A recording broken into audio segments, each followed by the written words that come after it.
Boa noite, pessoal. Sejam todos e todas muito bem-vindos e bem-vindas novamente ao nosso terceiro diálogo do seminário temático Dimensões e Práticas do Ensino de Matemática na Educação Básica, e hoje conta com a ilustre presença da professora doutora Gilda Guimarães. A Gilda vai conversar um pouco conosco sobre um tema que é a sua especialidade a longa data, que é o ensino e aprendizagem de estatística. Gilda, eu lembro de você, depois eu fui resgatar as minhas memórias do terceiro CIPEM em Águas de Lindóia, em 2006, né? E lá você já falava de estatística com muita propriedade, né? Então, a gente, de fato, está diante de uma pessoa muito importante, né, na área, é uma espera, né, que foi muito esperada, né, a sua presença aqui na UFMT.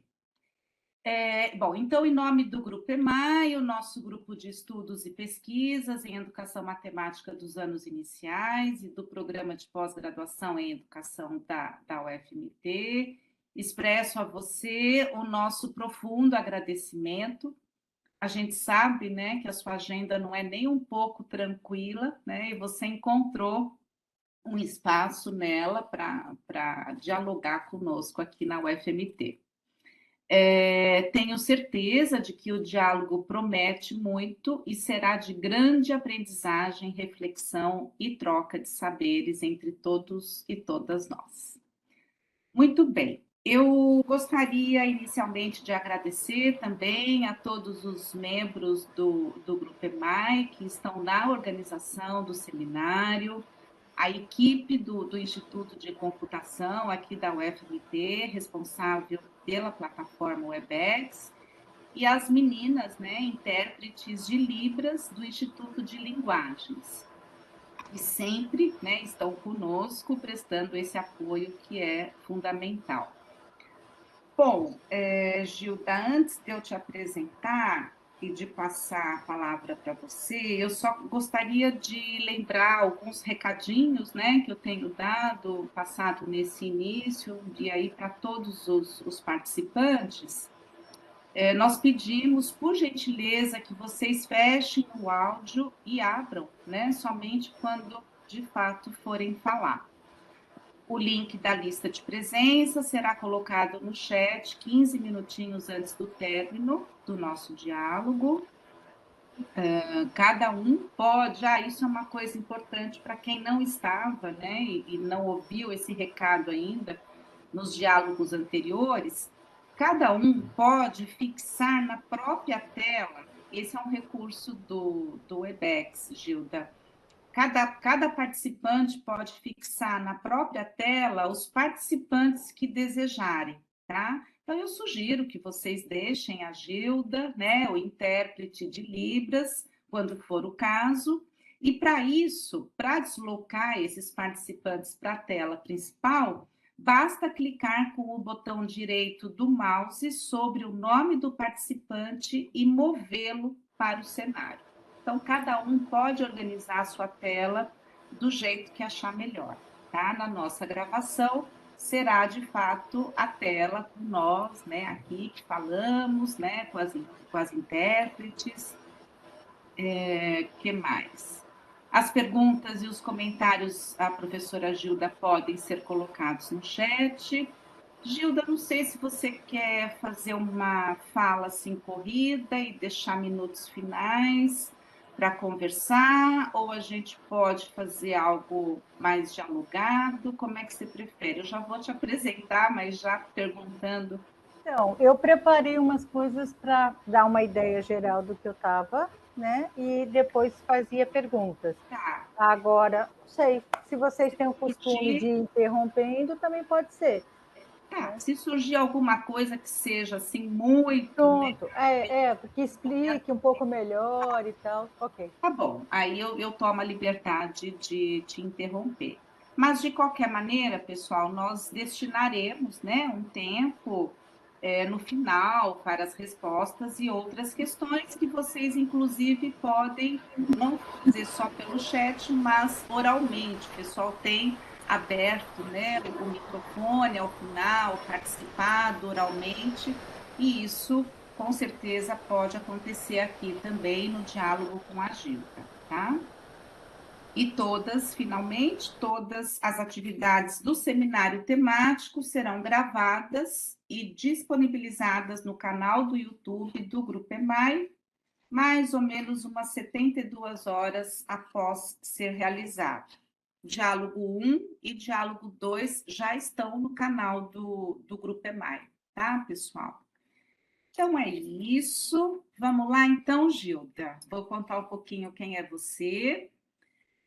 A professora doutora Gilda Guimarães é professora titular do Departamento de Métodos e Técnicas de Ensino da Universidade Federal de Pernambuco, graduada em Pedagogia pela Pontifícia Universidade Católica de São Paulo. O ano eu não vou falar, tá, Gilda? Porque senão entrega a gente, assim, não é muito legal. Isso deixa só para o Lattes, tá? Mestre em Psicologia Cognitiva pela Universidade Federal de Pernambuco, doutora em Psicologia Cognitiva pela Universidade Federal de Pernambuco também, com pós-doutorado na Universidade de Burgos, na Espanha, e na Université Laval, no Canadá. É vice-coordenadora da pós-graduação em Educação Matemática e Tecnológica, EduMatec, pesquisa e orienta estudos na área de educação estatística relacionados ao ensino e à aprendizagem de professores e alunos. É líder do grupo de pesquisa do CNPq, Grupo de Estudo em Educação Estatística no Ensino Fundamental, GREF, né? É a GREF. Então, Gilda, mais uma vez, muito obrigada pela sua disponibilidade, pela sua presença aqui conosco em Mato Grosso, né? Que bom que a gente tem essa possibilidade, né, de aproximar distâncias, né, por essa possibilidade, né, do remoto, do virtual. E passo, então, para você a palavra. Se você quiser complementar alguma coisa aí no seu currículo, também fique à vontade. Boa noite a todo mundo, muito obrigada especialmente pelo convite, que é uma oportunidade de conversar com pessoas diferentes, normalmente das que eu costumo conversar, né?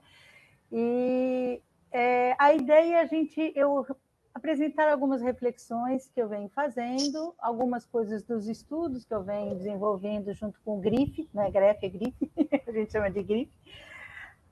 Porque é com E, mas aí ficou GRIF, né? E que a gente possa conversar mesmo, né? Pelo menos ao final, eu acho que essa é a ideia, que a gente possa. Sueli me disse que que costumavam participar pessoas de estudantes, né, de pós-graduação, e também professores.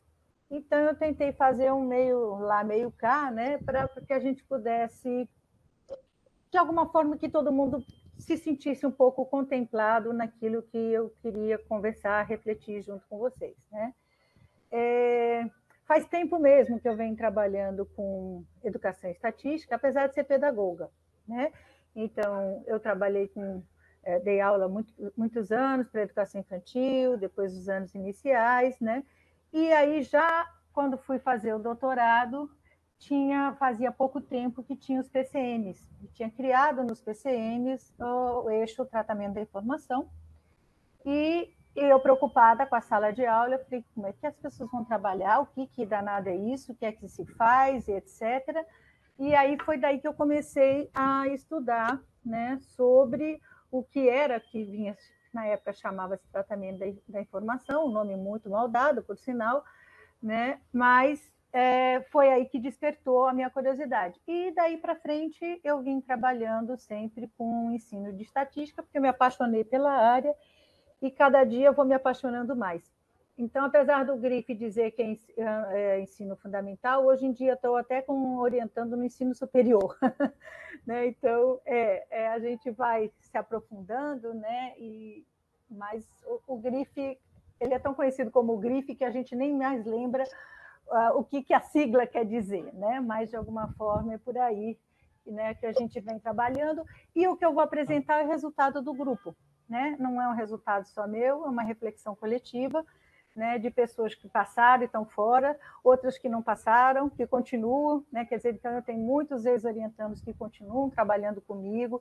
A gente está agora com um processo de formação de cursos de extensão, né, que a gente organizou via o GT12 da SBEM, e temos 4 polos espalhados pelo Brasil, e nós estamos aqui em Pernambuco com 3 turmas, e quem está organizando essas turmas são, de fato, esses meus alunos e ex-alunos, né, que fazem parte do GRIF, né, e a gente vai tentando, né, discutir sobre o ensino de estatística. Né?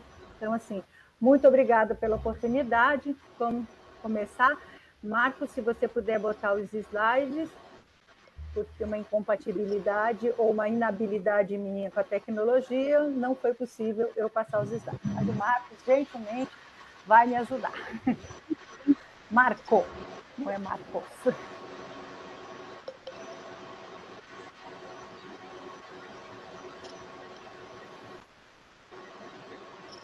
Bom, então, eu escolhi como temática falar um pouco sobre formação de professores que ensinam estatística e nessa perspectiva que eu estava falando sobre diálogos entre ensino e pesquisa. Né? Então, esse aí é parte do GRIF, eu faço parte do programa de pós-graduação que chama-se EduMatec. Não estou mais, eu esqueci de corrigir meu lápis, eu não estou mais na vice-coordenação, sou professora do programa, mas graças a Deus já me livrei da função exaustiva que foi trabalhar na coordenação em tempos remotos. Né? Mas então vamos lá, Marcos, vamos passar para o próximo, por favor. Eu falo demais, então eu vou tentar. Os slides para mim são importantes porque eles vão organizando um pouco e me dando um parâmetro se eu já falei demais ou não. Então pode passar para o próximo. Bom, então a primeira questão que eu queria discutir é que eu acredito que a formação do professor ele precisa ser pela e para a pesquisa. E aí a gente começa com uma discussão, vejam que o texto é antigo, mas a discussão continua extremamente pertinente até os dias de hoje, né, de que quem é que faz pesquisa. Então, na academia e no senso comum, no dia a dia das pessoas, acredita-se que quem faz pesquisa são as universidades, são os pesquisadores de pós-graduação, são os professores de pós-graduação que fazem pesquisa. E, na verdade, eu não acredito em nada disso, como Zeitner também não acreditava. Né? Então, outras pesquisas, outros modelos de pesquisas existem, que não só o da pós-graduação. Né? Mas sempre é dito, né, que se não é nesse esquema de pós-graduação, as pesquisas são irrelevantes, ateóricas e etc. Né? Continuando a conversa, tem vários outros pesquisadores que também vão afirmando, corroborando, digamos assim, né, com essas ideias sobre quem é que faz pesquisa e o que é fazer pesquisa. Então, uma das coisas que é muito triste, infelizmente, é de que a universidade, e não só no Brasil, ela ainda é reprodutora. Os alunos na universidade, eu imagino que vários de vocês aqui já fizeram graduação, né? E devem se lembrar das histórias de vocês na graduação. Quantas pesquisas vocês realizaram? Ou a maioria de vocês leu sobre alguém que fez uma pesquisa e depois tinha que repetir o que foi que aquela pessoa disse ou deixou de dizer. Né? Então, a gente na universidade tem trabalhado muito com o que já foi produzido e deixa a oportunidade dos alunos produzirem conhecimento. Eu acho que uma das poucas oportunidades, pelo menos aqui na UFPE, o depoimento dos alunos a primeira vez que eu fiz uma pesquisa é quando eu tive que fazer o meu TCC, né, o trabalho de conclusão de curso. Né? Que pelo menos isso, porque antigamente nem esse trabalho existia e, portanto, nenhuma vez era feita pesquisa. né? E aí, como é que a gente vai compreender o que é uma pesquisa? Como é que a gente vai produzir conhecimento se eu não sei fazer, se eu nunca fiz isso na vida? Pode passar, Marcos, por favor. Então, o que eu gostaria de chamar a atenção é qual é a pesquisa, então, que eu estou falando, que é uma pesquisa que cabe também e principalmente ao professor? É a pesquisa do processo de ensino-aprendizagem na sala de aula, né? Que eu vou pesquisar o quê? O que é que os meus alunos estão aprendendo? E qual é o papel da minha mediação, da minha intervenção? O que eu estou fazendo para que os meus alunos aprendam? E isso é desde a educação infantil até o ensino superior. Nós, professores, precisamos estar sempre atentos em estar pesquisando sobre a aprendizagem dos nossos alunos. Não é na hora da prova final. Na hora da prova não tem mais o que fazer, né? Então, a gente está sempre pesquisando, a gente propõe atividades, a gente vai estudando o que é que eles estão aprendendo e o que eu estou fazendo. Quais foram as atividades que eu propus, quais foram as discussões que eu proporcionei, que de fato levaram a alguma aprendizagem. E isso em qualquer nível de ensino. Pode ir, Marcos.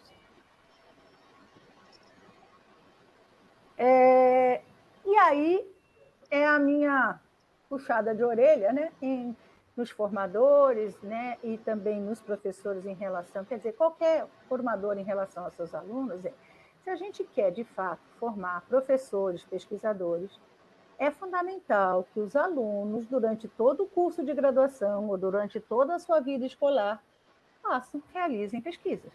Porque ou eu realizo pesquisas e vou aprendendo o que é uma pesquisa, vou aprendendo a aperfeiçoar a minha pesquisa, vou aprendendo a função, que tipo de dados eu preciso, que tipo de informações ela me traz, ou eu não vou aprender a fazer pesquisa.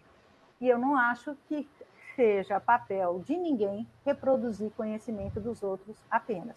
A gente aprende muito com os outros, mas a gente precisa também saber construir conhecimentos, né, daquilo que a gente tem como interesse, né, nosso específico. Então, é uma questão tanto para o curso de pedagogia, como qualquer outro curso superior, como também pensando desde a educação infantil, né?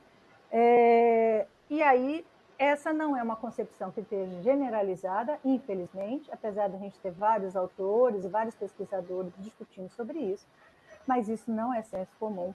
E, infelizmente, eu imagino que a prática de vocês nas universidades, desculpe aí, Sueli, mas eu imagino que essa não deva ser uma prática, porque não tem sido essa a prática na maioria das universidades e faculdades, nem só brasileiras, tá? Infelizmente, são de uma forma meio que globalizada. Então, nesse sentido, o estímulo ao ensino da estatística, ele cai como uma luva, porque ele obriga a gente a produzir conhecimento.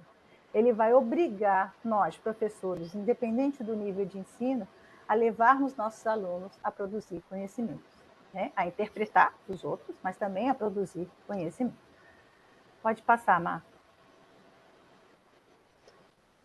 Então, né, ainda falando sobre a formação do professor pele para pesquisa, né, a gente só vai conseguir isso se a gente levar os alunos a pesquisar. Ninguém aprende a pesquisar se não pesquisar.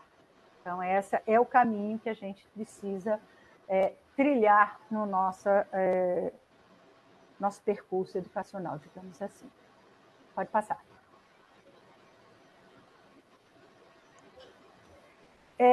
E aí eu comecei eu queria discutir assim, mas que processos investigativos que os alunos, por exemplo, podem participar, né? Então, os alunos, por exemplo, dos cursos de graduação, ele pode investigar o conhecimento de conceito dos seus alunos nas escolas, por exemplo, né? No caso da matemática, né? O que eu fazia, né? Tenho dado pouco a disciplina de metodologia, mas o que a gente faz muito por aqui é trabalhar com pesquisas relacionadas à compreensão de conceitos de número, de sistema de numeração, estrutura aditiva, multiplicativa, geometria, enfim, qualquer conceito matemático, né, no caso que aqui a gente é o nosso eixo, né, ele é passível da gente fazer pesquisas investigando o que os alunos sabem sobre determinado conceito ou não. Também precisamos pesquisar quais são as metodologias, né? Então, que metodologias que os alunos podem fazer? A gente pode fazer uma replicação, sei lá, a Adélia Lerner fez uma pesquisa e eu vou reproduzir, né, para ver se aquilo acontece também com os meus alunos. Então, a gente é possível de fazer isso. Mas eu também vou poder analisar, realizar, criar novas situações, aquelas que eu acho que eu estou com dúvida, será que o aluno sabe mesmo aquilo, não sabe? E a gente vai criando e vai pensando também quais são as intervenções que eu preciso fazer. Ou seja, se eu trabalhar e propor essa atividade, será que ela leva, de fato, os alunos a construírem um conhecimento, por exemplo, sobre o sistema de numeração? Ou não? Eles estão apenas memorizando, né? Então, é esse tipo de situação que a gente pode ir propondo na sala de aula, né, com crianças ou com adultos, né, trabalhos individuais, em dupla, a classe toda, né, qualquer uma delas, e quanto mais variável, em geral, melhor. Pode ir. Bom, eu desenvolvi, junto com Ruth Borba, uma colega minha, né, aí essa pesquisa de 2007, a gente já apresentou alguma coisa sobre isso em 2006, quando Sueli fala, né? E aí a gente vê que, na verdade, os alunos puderam vivenciar, participar e descobriram muitas coisas, e principalmente aprenderam a pesquisar, né? Porque a gente, durante as nossas intervenções, e nós fizemos isso com os nossos alunos na faculdade, e a gente estava investigando sobre a nossa prática, o que a gente conseguia saber sobre os alunos e o que a gente conseguia saber que a gente estava conseguindo ensinar para eles. Nós fizemos isso também num processo de formação continuada em escolas públicas. A gente também foi tentar levar com que esses professores desenvolvessem pesquisas com seus alunos e a gente também pesquisava o nosso processo formativo. Fizemos isso com turmas de EAD também, né? O que é... Veja, cada espaço a gente precisa de práticas diferentes adequadas àquele espaço. Então, a gente foi ver, por exemplo, se o trabalho que a gente fazia nos cursos presenciais também funcionava nos cursos EAD. Né? E aí a gente vai e discute também, né, o que os alunos sabem e o que a gente conseguia ensinar para eles. Né? Então, isso foi uma experiência muito rica, a gente tem algumas publicações falando sobre isso, né? Mas eu acho que o importante é essa perspectiva de trabalhar com o ensino de pesquisa. Pode ir, Marcos. Bom, os graduandos reconheceram, né, os processos investigativos, aprenderam e acharam bastante interessante. Né? E aí, a gente fala muito, vem falando muito da necessidade de processos de formação inicial e continuada de professores, porque a gente vê a dificuldade, né, que os professores vêm apresentando com vários conceitos, matemáticos ou não, né, e os professores vêm demandando sempre, né, processos de formação, porque eu não sei como é que eu trabalho, então na estatística aparece muito esse tipo de coisa.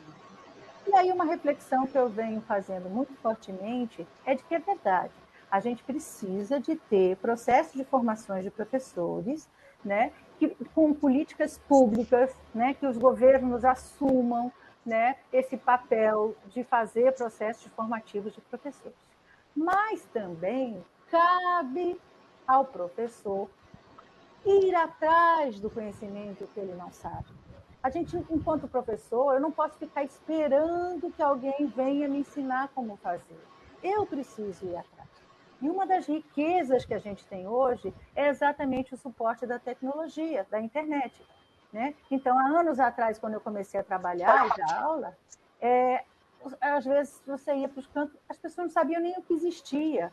Não ia, às vezes, cidades que nem uma livraria existia, quanto mais livros que fossem dar suporte para o ensino. Hoje em dia, vocês sabem, eu boto aqui no Google da vida e eu acho milhares de informações. Né? Então, isso é muito importante, porque isso permite com que a gente tenha acesso a muitas informações. É claro que a gente vai ter que ver o que presta, né? Porque, como tudo que está na internet, né, tem coisas que são verdadeiras, que são boas, que prestam, e tem um monte de fake news também. Né? E também nos vídeos, nos aplicativos e etc., para que a gente possa melhorar, né, que a gente se aproprie mais de alguns conhecimentos, a gente precisa também ter um certo senso crítico daquilo que a gente está olhando, ver as fontes que estão sendo trabalhadas, né, onde é que eu estou indo buscar, para ver até que ponto isso é importante. E aí, veja, para ser feito isso, para que o professor vá atrás de buscar o seu conhecimento, é um papel também, por exemplo, da universidade, ensinar aos professores onde e como buscar esses materiais.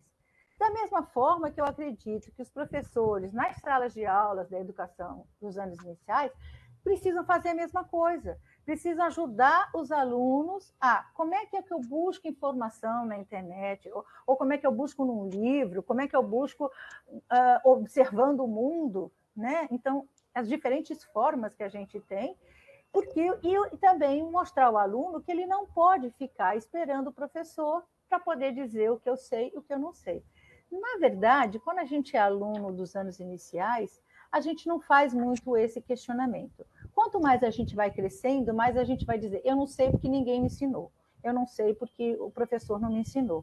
Quando a gente é pequeno, não é muito assim, não. E aí, gente, ainda bem que a gente aprende apesar da escola. Ou seja, eu sei muito mais coisa do que a escola me ensinou, porque a vida ensina também para a gente, né? Porque meus amigos ensinam, porque meus parentes ensinam. Então, porque eu vejo televisão, eu leio um livro, enfim, né?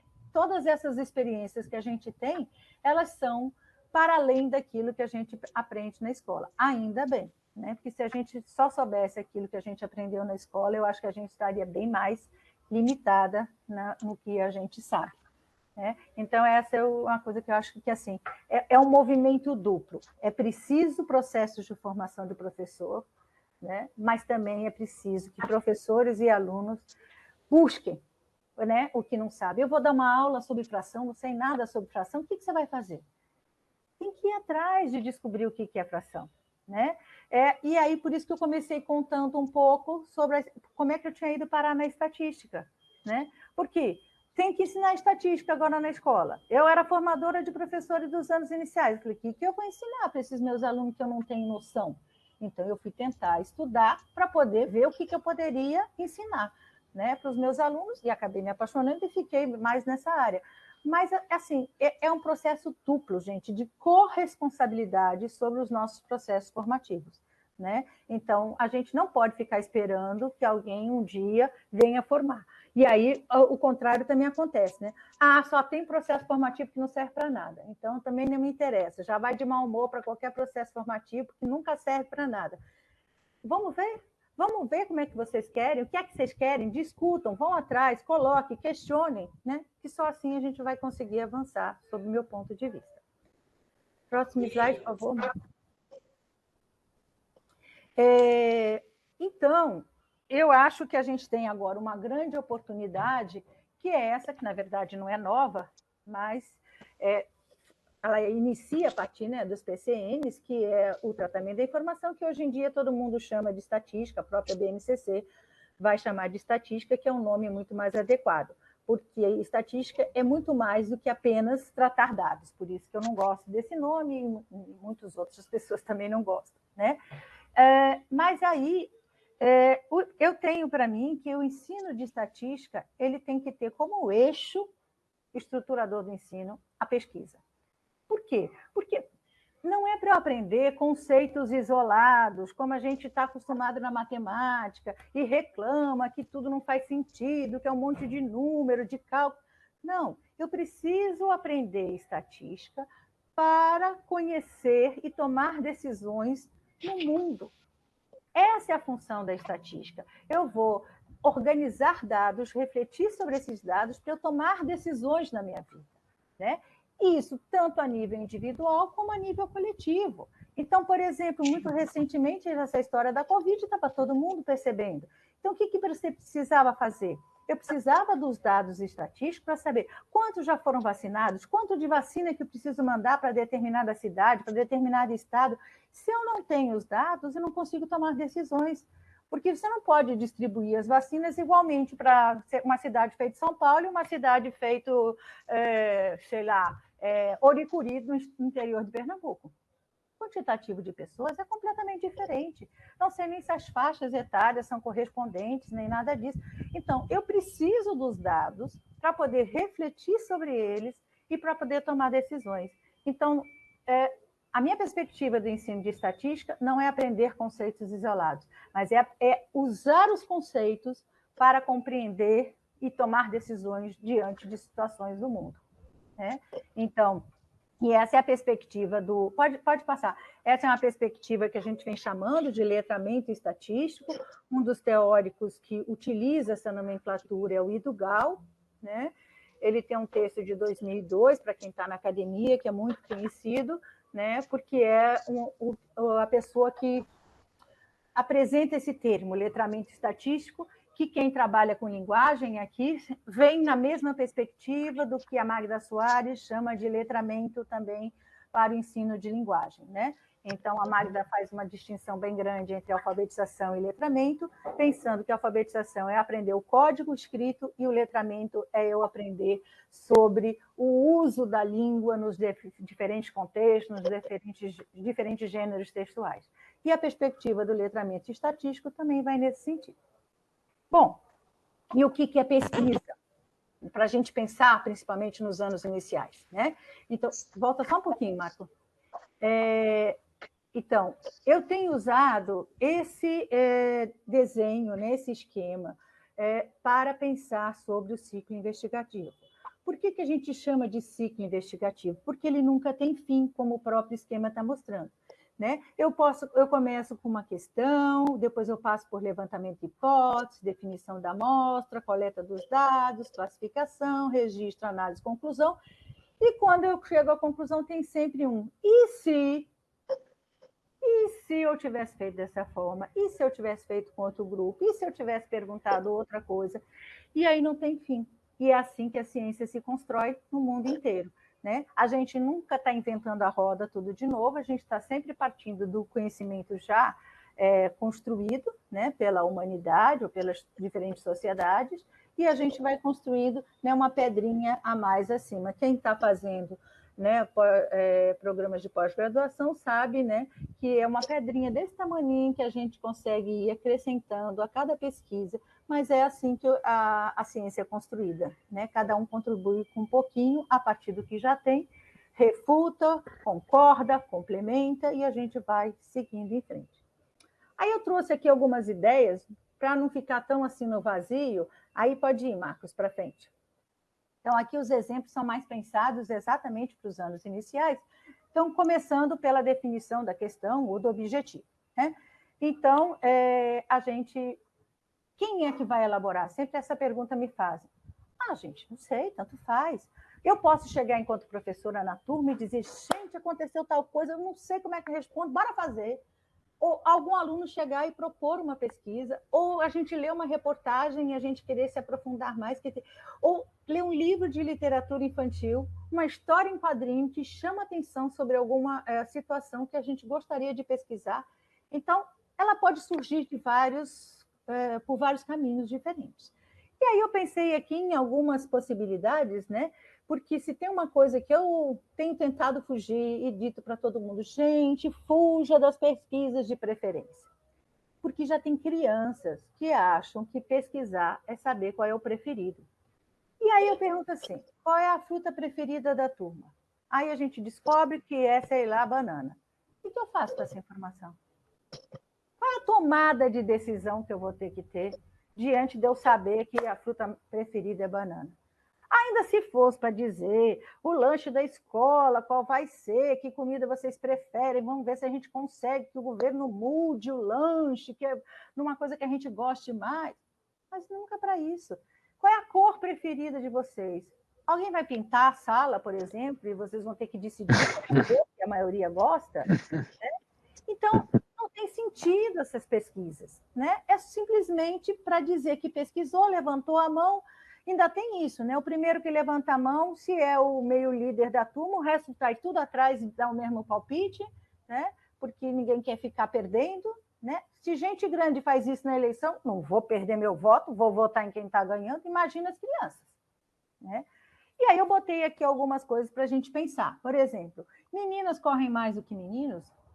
Vamos ver, vamos experimentar, vamos fazer lá, botar uma competição, vamos levar os meninos para a quadra, vamos estipular um percurso, vamos marcar, cronometrar. Olha quantos conhecimentos matemáticos que a gente está associando, porque isso é fantástico da estatística, ela nunca está sozinha, ela está sempre associada a algum outro conhecimento, às vezes matemático e muitas vezes não matemático.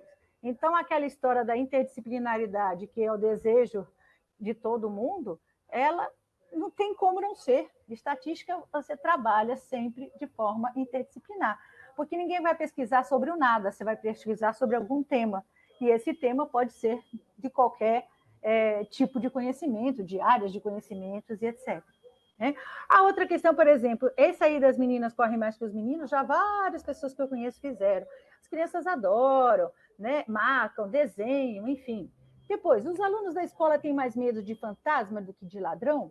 Essa foi uma pesquisa de uma dissertação de mestrado da Roberta Buering, lá de Santa Catarina. Eu achei fantástico. E os resultados que a gente consegue quando faz isso são fantásticos, porque assim, é medo do que existe ou é medo do sobrenatural, né? Do que é que a gente tem medo? É medo de bicho que morde? Então, veja como a gente pode trabalhar com várias classificações diferentes, que a gente pode ir na imaginação das crianças, buscar justificativas, né? Ou, por que tem tanto mosquito de dengue no meu bairro? Né? Vou ter que estudar sobre isso, quais são as condições, ou a dengue dá onde, que tipo de motivo, como é que faz. Eu vou buscar dados estatísticos, provavelmente, das secretarias de saúde e etc. Né? Ou qual suco de caixinha tem mais açúcar? Eu não sei se vocês já fizeram, mas eu uma vez, já algumas vezes, mas a primeira vez meu filho falou assim para mim, que eu vivo de regime, sou gordinha, vocês não estão vendo, mas eu vivo de regime. Aí meu filho disse, mãe, você já viu que o pão integral tem muito mais calorias que o pão normal, pão de forma? Claro que não pode ser. Se é um pão integral, é para ser para quem faz regime. Não é verdade. Se vocês forem reparar, né, nos leites, nos sucos, etc., o que é que tem de diferente é uma pesquisa fantástica. Bem melhor do que ficar separando em produtos saudáveis e não saudáveis, que as crianças já decoraram. Porque essa pesquisa elas fazem na educação infantil, no primeiro, no segundo, terceiro, quarto, quinto, sexto e assim por diante. Né? Aí elas não aguentam mais fazer essa pesquisa. Então, eu posso discutir sobre alimentação com detalhes muito mais importantes do que simplesmente aquilo que já se sabe de cor e salteado. Bora embora, Marco. Bom, aí agora eu vou perguntar. Vocês não vão poder me responder, mas pensem aí na cabeça de vocês. Qual momento do dia você acha que as pessoas mais usam a internet? Pensem aí, qual é o momento do dia que vocês acham? Vou dar aqui 2 segundinhos. Já devem ter pensado. Marcos, pode botar o próximo slide. Veja, esse aqui é a pesquisa... Dá licença um pouquinho, Gilda, o pessoal respondeu aqui, tá? Foi? O que eles disseram? À noite, 21 horas, manhã, o Leandro disse que é à noite. A Ana Lúcia à noite, e a Gisele de manhã, a Raquel à noite, a Emily à noite, acho que noite ganhou, tá? E agora, vamos olhar os dados do gráfico. O que esse gráfico está dizendo? Parece que bate um pouco com o que vocês disseram, né? Não? Olha lá, eu não sei se vocês conseguem ler muito bem, mas qual é o momento? Quando está no banheiro, assim que acorda, enquanto assiste TV, enquanto espera, né, alguma coisa, ou antes de dormir. Veja como antes de dormir que ganhou. Então, parece que vocês também botaram aí à noite, não sei se era antes de dormir, mas é um horário, digamos, próximo, né? E aí, veja, qual é a importância disso que eu estou fazendo com vocês? Porque qualquer pesquisa, a gente sempre traz o nosso conhecimento de mundo.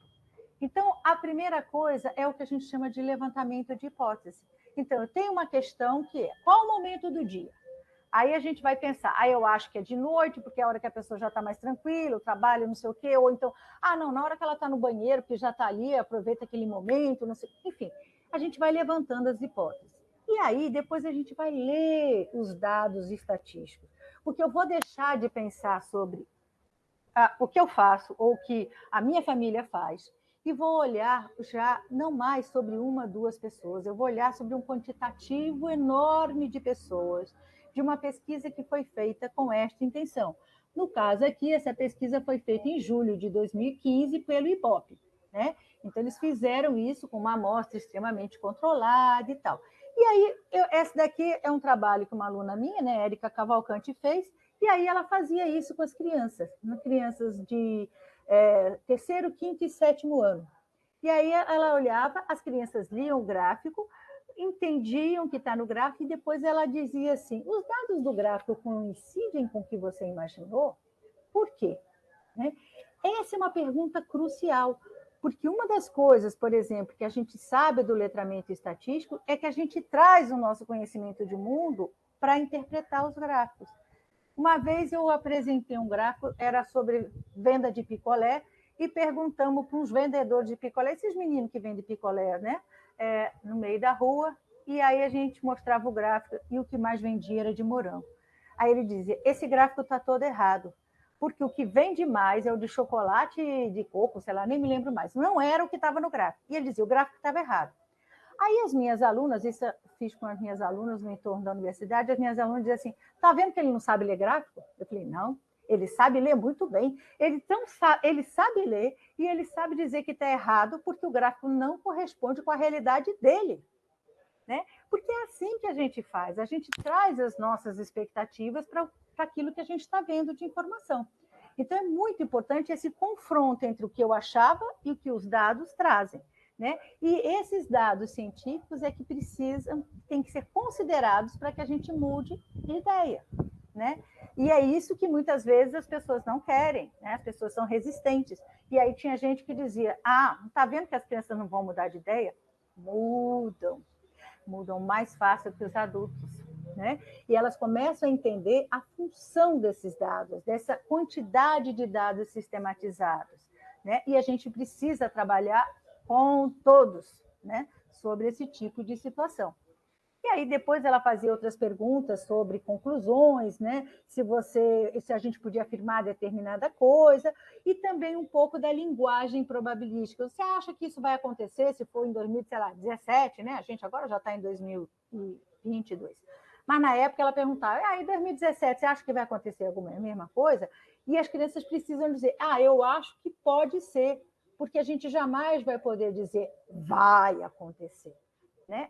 Várias coisas podem acontecer, inclusive uma pandemia que desestruturou o mundo inteiro. Né? Então, esse aqui é o que a gente chama, por exemplo, um exemplo de levantamento de hipóteses. Bora para o próximo, Marco? O próximo conceito que a gente precisa trabalhar é sobre população e amostra. E eu botei de verdade aí um desenho sobre a amostra de sangue, né, que é muito comum, mas que geralmente a gente pensa sempre em população como pessoas. E esse caso aí, quem é a população? O sangue. Não é a pessoa, né? É o sangue que é o total da população. Do mesmo jeito que pode ser os computadores da escola, que pode ser, enfim, qualquer elemento pode ser população. Então, em estatística, a população não é só pessoas. Mas eu preciso ter um cuidado enorme com a minha amostra. E aí, vamos para o próximo slide. Tâmara fez uma pesquisa e ela propunha essa atividade. Ela dizia assim, 5 amigos queriam saber aproximadamente quantos livros as pessoas que moram no bairro deles liam por ano. Como o bairro tinha uns 10 mil moradores, não dava para entrevistar todo mundo. Qual dessas respostas aí você acha que é a melhor para saber, né, responder a questão? E aí, um amigo diz, eu acho que seriam 100 moradores que frequentam a biblioteca da comunidade, outro vai dizer 100 moradores do bairro, o terceiro, 10 moradores que frequentam a biblioteca, 10 moradores do bairro, e homens, mulheres, meninos e meninas. E aí, qual vocês acham que é o jeito melhor, que seria mais adequado, qual seria a sugestão melhor? Eu não consigo ver todo mundo, aí, Sueli, se as pessoas responderem, me dá aí uma dica de quais são as respostas prioritárias. 1, 2, 3, 4 ou 5?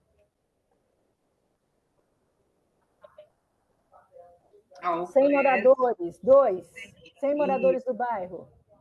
Você está vendo, né, o chat? Tá. Estou vendo aqui, 2. Tem um monte de gente achando que é o 2. Mas o 1 também é 100 moradores. Qual é a diferença do 1 para o 2? Por que ninguém quer o 1? É uma amostra viciada, né, gente? Uma amostra tendenciosa.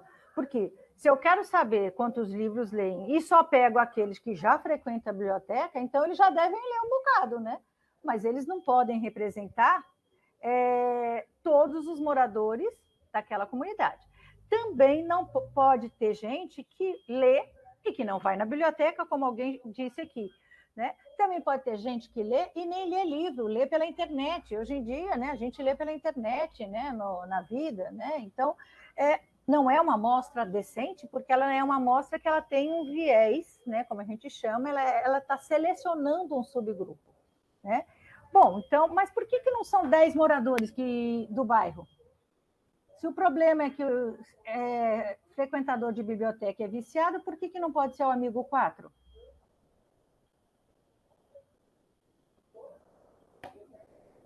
Tem que ter muito?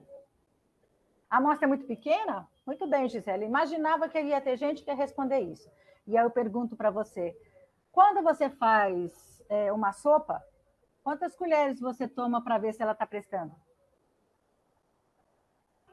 Se você faz uma panela de arroz, quantos grãos você come para saber se o arroz está prestando? Poucos, né? Uma sopa basta uma pontinha da colher que é suficiente. O arroz, 2, 3 grãozinhos já me diz se está com sal suficiente, se já está mole, né, para poder comer. Por que algumas amostras podem ser bem pequenininhas e outras têm que ser grandes? Porque isso vai depender da população, do que a gente chama de variabilidade da população. Então, arroz, quando eu compro, a gente vê aquele saco, é tudo igualzinho, do mesmo tamaninho, tudo certinho. Então, se eu vi um, eu estou vendo praticamente todos, porque eles não tem muita diferença entre eles. Agora, imagine eu pegar 10 pessoas no bairro. Pode ser gordo, magro, louro, moreno, com religião de um tipo, pode ser que tenha grau de escolaridade diferente, pode ser que tenha habilidades diferentes, pode ser homem, pode ser mulher. A diferença é tão grande que eu preciso ter mais gente, porque eu preciso ter pessoas que, de fato, as diferenças que tem nos moradores do meu bairro, eu preciso ter dentro da minha amostra, porque senão ela vai ser sempre uma amostra enviesada. Já aquilo que é muito parecido, às vezes 1, 2 é suficiente, ou aquilo que se mistura feito a sopa, né? Então, eu faço um suco, boto açúcar, boto que suco, sei lá o quê, mistura ali, basta também uma colheradazinha que eu já sei, porque ele está tudo misturado. O que está em cima vai estar embaixo. No máximo, às vezes, você tem que dar uma mexida assim, né? Porque as coisas decantam, né? E às vezes não fica tão prestando. Mas aí você rapidamente dá uma mexida e está tudo, você consegue provar. Então, veja, quando o amigo 5, ele coloca uma coisa interessante, porque ele levanta sexo e levanta idade, né? Meninos, homens, né?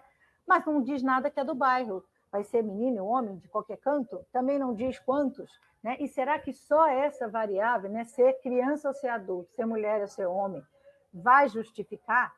Por exemplo, se sabe ler ou não sabe ler, será que não é uma variável mais importante?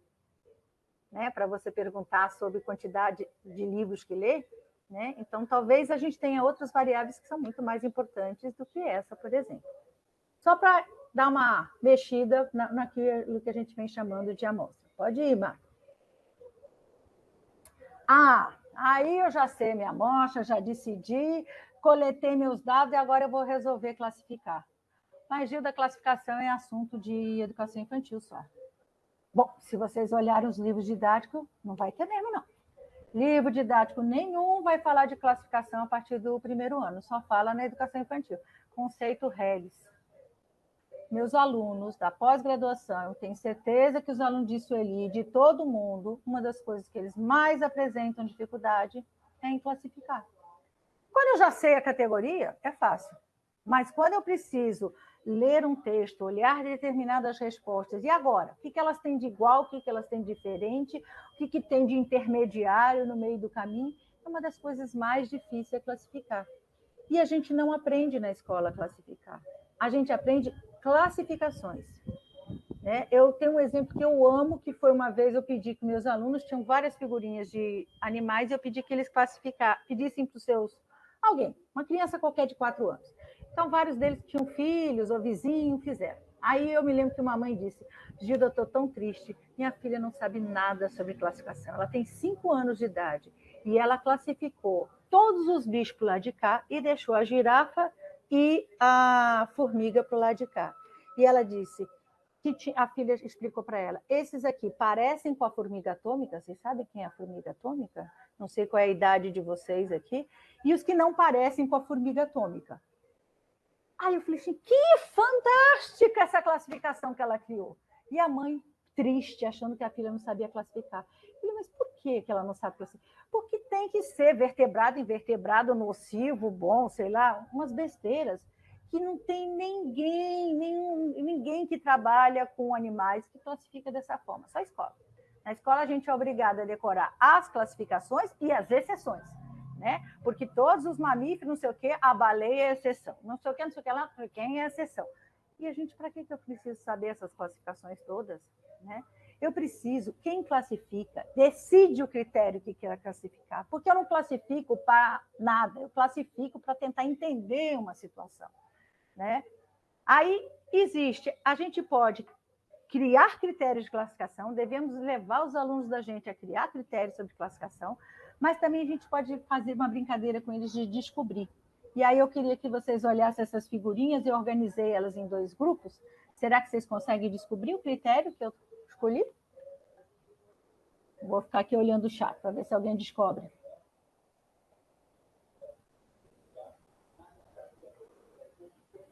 Tá difícil?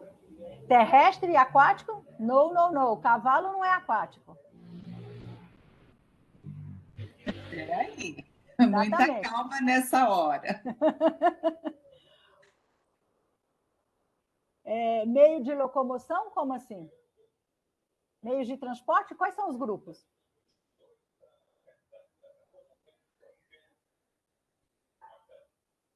Ai, não é pegadinha. Vou dar a resposta aqui, de crianças responderam. Que tem roda e que não tem roda. Exatamente, Leandro.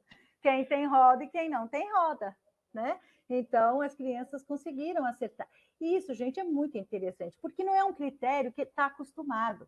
Né? Às vezes a gente tem a mania de trabalhar com aqueles blocos lógicos, aquilo não serve para nada, porque aquilo está para lá de gasto, né? Já está na cara, é fino ou é grosso, é vermelho, amarelo, azul, não serve para nada, os critérios estão pré-estabelecidos. Para aprender a classificar, eu tenho que ter elementos que eu vou criar o critério. Não é usar um critério pré-estabelecido. Bora para o próximo. Tem gente gozando aqui, não sei de quem. Esse aqui, por exemplo, eu dei para a Paula, né? Trabalhou comigo, me orientando, a gente escolheu essas figurinhas e pediu para as crianças classificar em 2 grupos. Vamos pensar aí 1 minuto para vocês pensarem 2 grupos para classificar o que está aí.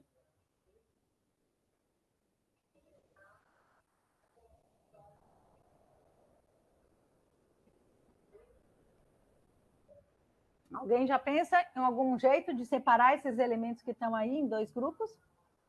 Coisas de sala e coisas de cozinha? Será? Pode ser. Essa é uma classificação possível. Várias crianças, por exemplo, botaram essa também.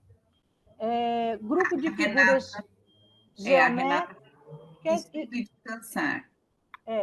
Grupo de figuras geométricas, eu não sei quem falou aí, não é o dos melhores, porque todas as figuras têm formas, né? Formas geométricas compostas ou não, e aí a gente vai entrar para a geometria, né? Mas todas as figuras têm forma. Aí eu já perdi um monte de resposta aqui que vocês estão dando, né? Mas qual é o jeito certo de classificar? Não sei. O jeito que for melhor para mim. Eu é que decido como eu vou. Então, as crianças, por exemplo, fizeram figuras que têm pé, figuras que não têm pé. figuras, coisas que usam eletricidade, objetos que não usam eletricidade. Eles criaram uma variedade, e isso é que é importante, né? A gente aprender a criar, né, os critérios e agrupar conforme o nosso interesse, né? Porque os mesmos elementos podem ser classificados de N formas. Não existe uma certa. Certa é aquela, até para dizer assim, o que eu gosto e o que eu não gosto. Não tem problema nenhum, é uma classificação perfeita.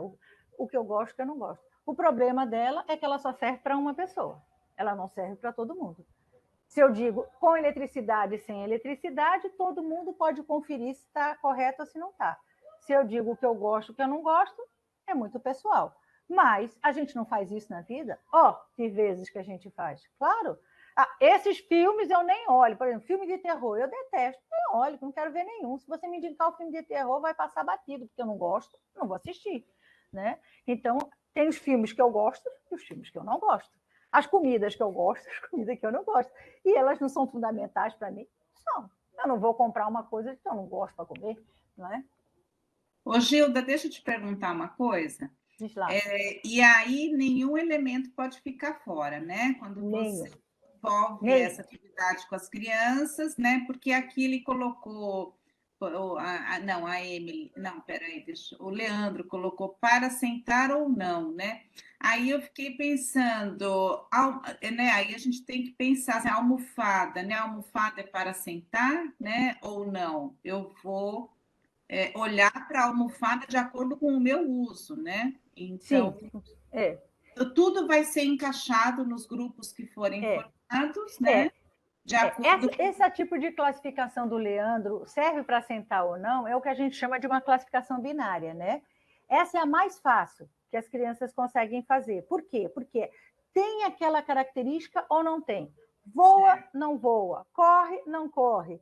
Né? Esse é o tipo de classificação mais fácil que as crianças pequenas mais costumam fazer. É diferente de eu buscar outros critérios que eu tenho subgrupos, né? Mas ela é correta tanto quanto, né? Serve para sentar ou não. Aí você vai discutir. É que assim, eu fico pensando, ainda assim, a gente precisa pensar onde fica a almofada, né? Porque para mim a almofada pode ficar num grupo e para o outro pode ficar no outro, né? O mesmo critério seu, você falou, sala e quarto. Dependendo de quem está classificando, né?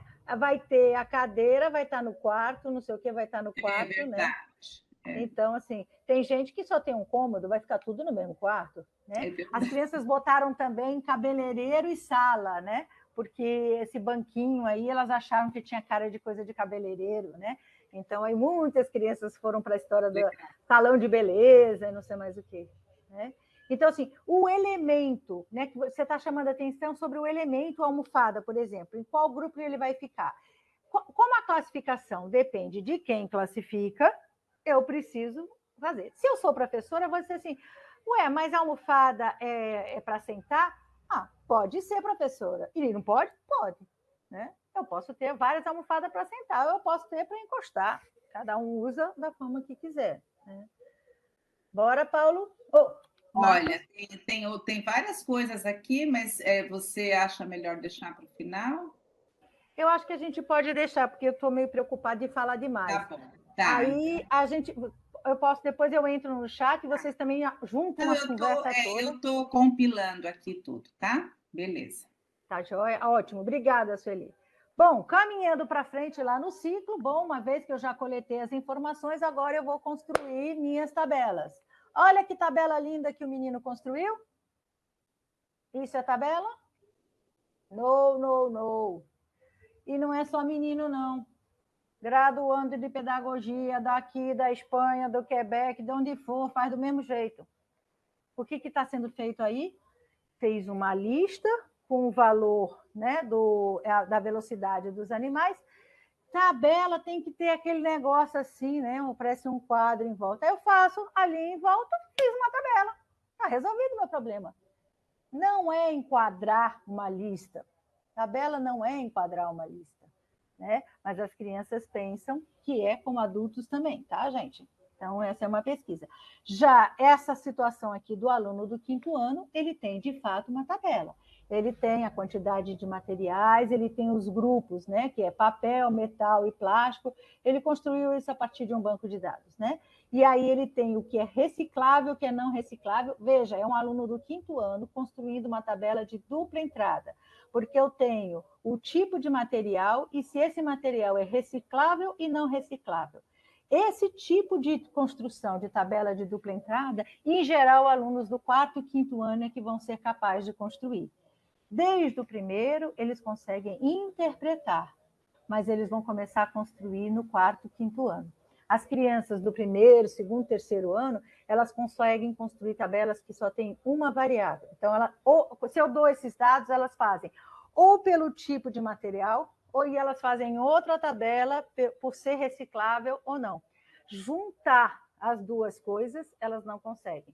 Estruturar. Como é que eu faço para estruturar isso, mesmo após uma intervenção? Então, um trabalho de Betânia, por exemplo, ela fez isso. Ela experimentou fazer isso, tentou ensinar para as crianças, e ela percebeu que as crianças do 2º ano, por exemplo, apresentavam bastante dificuldade de construir uma tabela de dupla entrada, apesar de lerem. Elas eram capazes de interpretar, mas para construir elas se atrapalhavam com essa dinâmica que tem que pensar, né, 2 fatores ao mesmo tempo, conjugados. Então, isso não era muito fácil para ela.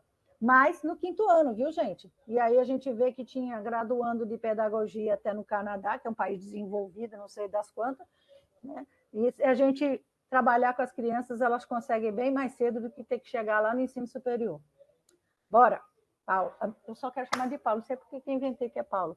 Aí, veja, gente, aqui temos uma outra tabela, que é tipo de livros lidos, e a história vai dizer, né, que foi feita realizada no Brasil, em 2015, uma pesquisa sobre os tipos de livros lidos por crianças de 5 a 10 anos.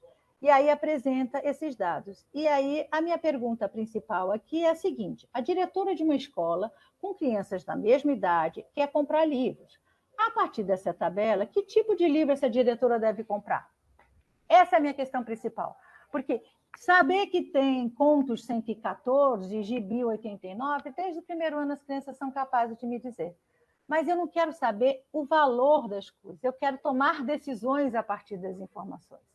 Então, quando eu leio todos esses dados e pergunto, a diretora quer comprar livro para a escola dela, o que ela vai fazer? O que vocês fariam se fosse diretora da escola? Que tipo de livro vocês comprariam?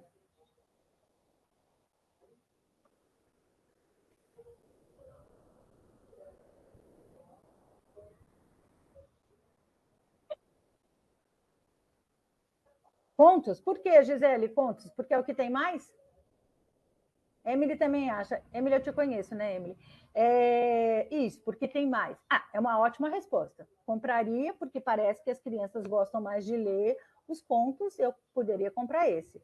Mas essa é a única resposta possível? Quem mais que podia? Qual é outro tipo de resposta que podia ter?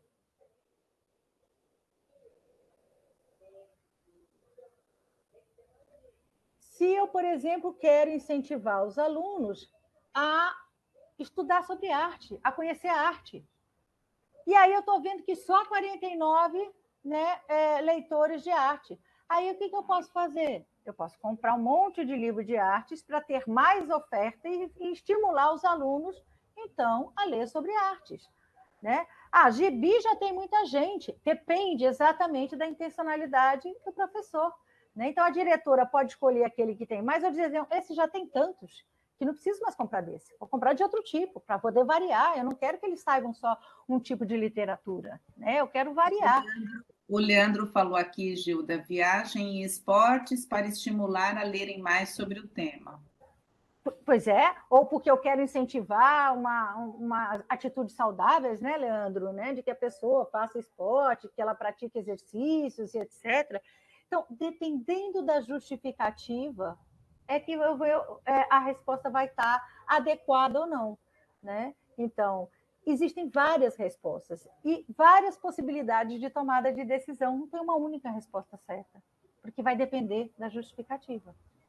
Mas todas elas implicam em eu tomar uma decisão. Qual é o livro que eu vou comprar? O tipo, né, de livro que eu vou comprar. Para o próximo, Marco.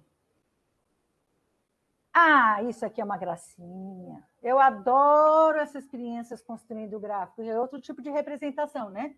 Aliás, muita gente acha que estatística é só tabela e gráfico. Esquece. Estatística é muito mais do que tabela e gráfico. Vê que eu estou chegando no gráfico agora. Estou falando aqui, há um tempão. Só cheguei no gráfico agora. Mas veja que lindo esses gráficos que as crianças construíram. Uma das coisas que as crianças acham, e que eu já vi muitos professores acharem também, é que ao construir gráfico, eu preciso fazer uma ligação entre uma barra e um valor. Esse menino aqui da esquerda, da direita, ele fez isso perfeitamente. Ele tinha um problema porque ele tinha que ir até 70, né, na escala dele. Aí ele começa fazendo a escala aqui pequenininha e daí não dá. Aí ele vai, continua do outro lado e vai indo e vai diminuindo os números, mas ele consegue chegar a relacionar uma barra com os 70. O único problema é que essa escala não serviu para nada, porque uma escala é uma reta numérica. Isso é reta numérica que ele fez? Não. Mas o que ele fez? Porque ele acreditava que fazer um gráfico era relacionar uma barra a um número. E muitos professores vêm dizendo isso para os alunos. Olha, tá certo o que ele fez. Quando eu peço para professores analisarem esse gráfico aqui, tem muitos que dizem para mim, Gilda, está perfeito. Ele relacionou todos os números a alguma barra. Eu falo, mas e a escala é isso? O que é uma escala? Né? Aí, se eu olhar o do lado, é um menino do primeiro ano, esse do primeiro ano aqui do lado. Olha que lindo que ele fez. Exatamente a mesma coisa do da direita. Ele relacionou uma barra a um valor. Só que ele não teve, como o da direita, nenhuma preocupação com a ordem crescente dos valores. Se tinha 2 que tinham valor 5, veja que tem 2 vezes o valor 5. Porque o que importa é relacionar uma barra a um valor.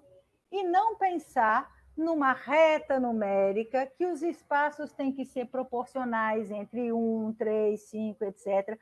Né? Não é do jeito que eu quero. Veja que ele pegou novela e o 1 é a barra maior, porque foi o último que ele botou lá em cima anotando. E depois ele foi botando qualquer número em qualquer ordem. Então, um dos principais problemas que a gente tem na construção, inclusive de professores de licenciatura em matemática, é com a escala. É claro que um professor de licenciatura em matemática dificilmente vai fazer esse tipo de erro, mas quando você pede para eles ordenarem números decimais, eles fazem do mesmo jeito. É o mesmo erro. A proporcionalidade entre os valores não é respeitada. Né? Às vezes começam de cima para baixo, do menor para o maior embaixo. Quando a gente tem o cruzamento dos eixos, né? Aqui, esse valor é 0, né? E aí, sempre se é 0, ela vai sendo crescente, né? A maioria das pessoas sabe que isso é crescente, mas nem sempre também é feito dessa forma. Então, assim, a gente tem que estudar muito, prestar muita atenção sobre a escala, porque o principal erro na construção dos gráficos é a escala. O resto, às vezes, é detalhe, mas a escala, ela inviabiliza qualquer interpretação dos resultados. Bora ver o próximo? Marco? Veja, esse aqui são as crianças trabalhando com escala no Excel. Marcília trabalhou com os alunos dela do terceiro ano, com Excel. Os dados são os mesmos, mas o gráfico parece que é diferente. Onde está a diferença? Quando trabalhamos? Qual é o intervalo de uma escala e o intervalo da outra?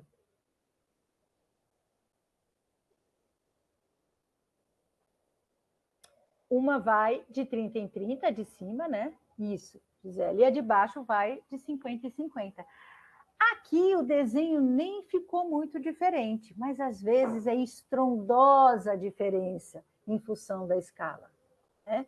Hoje mesmo eu estava assistindo um vídeo que trabalhava com escala bem legal, depois eu posso passar para a Sueli, que mostrava exatamente isso, né? Ele mostrava um gráfico e dizia, ó, não está vendo que não tem nada de bicho infectando ali para a biblioteca?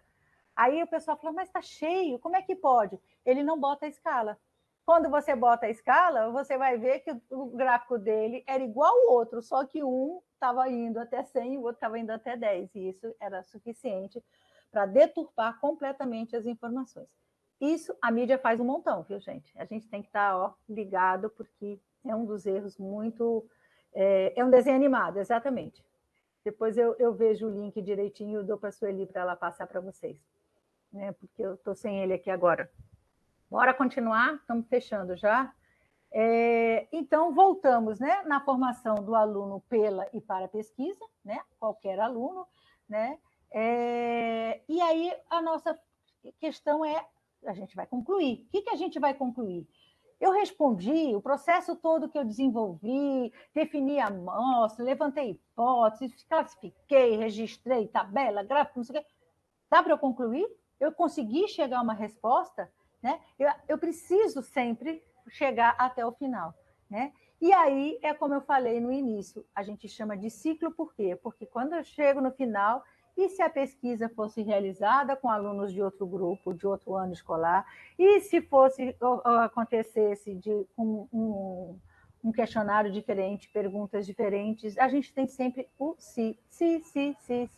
E a gente vai construindo as pesquisas dessa forma e vamos crescendo no conhecimento, né, da humanidade.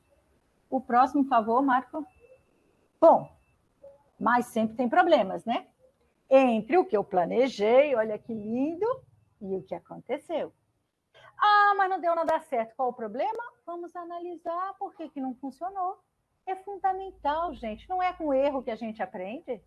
Então, eu planejei uma coisa, não deu certo. Vamos planejar de novo. Vamos pensar o que não foi bem planejado pelo meio do caminho. E vamos fazer outras. Podem ter certeza que quando erra alguma coisa, esse erro, a gente, ao refletir sobre ele, conjuntamente com os alunos, porque se eu não conseguir chegar a um resultado, é porque alguma coisa no meio do caminho se perdeu. E isso é muito fácil de acontecer. Né? Agora, uma coisa que eu queria chamar a atenção, a gente pesquisa o que a gente não sabe. Se eu já sei a resposta, eu não preciso mais pesquisar. Né? Então, a gente precisa... E nós, professores, quanto mais nós, professores, realizarmos pesquisas que a gente não sabe, melhor será. Porque a gente vai tentar também de um jeito, de outro, vai errar para cá, não deu certo, vai de outra forma. Porque se eu já sei o resultado, o que vai acontecer? Eu não vou deixar os alunos pensarem. Eu vou direcionando. Agora faz isso. Agora faz isso, agora faz isso, agora faz... em vez de deixar eles pensarem, e agora, o que a gente vai fazer? Né? E quando a gente deixa as crianças, elas são fantásticas, elas conseguem levantar 500 ideias e ir pensando, e a gente vai sistematizando. Como é que eu registro?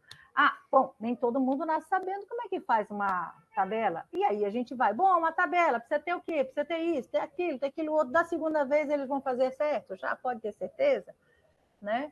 Então, a gente precisa deixar que os alunos pensem. A gente não pode querer conduzir todo o processo, senão ninguém vai aprender a pesquisar. Porque a gente aprende porque a gente precisa ir pensando no passo seguinte. Acho que ainda tem mais um. Então, eu adoro, né, essas piadas que tem, né, às vezes, né, nesses gráficos divertidos, né? O que você faz quando se sente mal? Todos os médicos dizem que é para a gente não olhar no Google, mas eu duvido que ninguém olhe no Google. Eu sou a primeira a olhar todas as coisas no Google, fico logo apavorada, eu estou morrendo, aí chega lá, quem mandou você olhar no Google? Porque não teve jeito de não olhar, né? Então, essa pesquisa me representa, porque eu sou exatamente assim. Próximo, Marco. Cuidado com as fake news, né? Veja, esse é um gráfico da Globo News, não, da ESPN Brasil, né? É um site, a foto é da TV, né? Veja a escala desse gráfico do campeonato do Rio de Janeiro, Flamengo e Fluminense, tem negativo e positivo crescendo para o mesmo lado, 194, 840 e depois 223, um é negativo, outro é positivo, e está tudo certo. Como é que alguém apresenta um gráfico desses? Né? Então, para a gente ver que gráficos errados existem nas melhores famílias. Então, assim, esse canal é um canal respeitável, digamos assim, né, de esporte, etc., fizeram um gráfico desse. Né? De vez em quando a gente vê, eu me lembro que tinha uma mulher que apresentou ela media, na época da Covid, ela pegava o palmo dela e dizia, olha a diferença, tem mais de um palmo de diferença. Eu, pelo amor de Deus, é para ler a escala, não é para medir com quantos palmos que é a diferença, pelo amor de Deus. Mas, assim, várias pessoas olharam e me mandaram, porque sabe que eu adoro essas coisas horrorosas para usar de exemplo. E o pessoal, mas como que uma repórter vai medir com palma a diferença entre... sei lá, acho que era até na Covid, número de mortos e número de vacinados, sei lá o que era. Gente, é escala que é para olhar palmos, não. Né? E, finalmente, acho que tem mais uma, é isso? Paula. É certo que falei errado. Bom, e aí eu acho que essa é uma frase ótima, né? Que é fácil mentir com estatística, mas é difícil dizer a verdade sem elas. Né? Eu acho que essa é uma frase muito interessante que a gente tem, né? Que eu gosto muito, eu acho que ela exprime muito o que eu penso, e tem ainda, para finalizar, mais 2 slides. Um que eu amo também, que é esse slide, né? A importância das coisas em 2020, né? Então, o gráfico que foi construído. Eu adoro o sutiã, vejam o que aconteceu com o sutiã, ninguém saía de casa, né? Nós mulheres, então foi lá para baixo, ninguém precisava usar. E também eu acho muito a história da máscara, olha a confusão generalizada que é o gráfico de máscara. É claro que isso é uma piada, né? Mas a gente também pode brincar com a estatística, né? Finalmente, gente, termino. O próximo é só o nome do GRIF, e que tem aqui é o link do grupo da gente de pesquisa, onde todas as publicações nossas, dissertações, artigos, congressos, etc., vocês acham na íntegra aqui, pode baixar gratuitamente. Quem tem mais interesse em estudar de forma mais aprofundada, pode catar todos os textos aí. Bom, chega de falar, Gilda, agora bora vocês. Obrigada, Marcos, super pela sua passagem dos slides, foi perfeito. Ótimo, Gilda, muito bom. Eu compilei aqui alguns comentários, tem uma pergunta aqui ao final, que inclusive vai ao encontro de um pedido que eu ia te fazer. Mas, assim, antes da gente passar aqui para as questões, eu queria te contar que nós, do PPGE, da UFMT, nós lemos um material, né, que você... eu acho que você encaminhou até no grupo do GT1, que foi uma publicação que você e o José Ivanildo organizaram o ano passado, né? A É o publicação... e-book que a gente fez o ano passado. Isso, com vários capítulos, e acho que cada capítulo se refere a uma pesquisa, né? Do pesquisador do GRIF, não erro mais.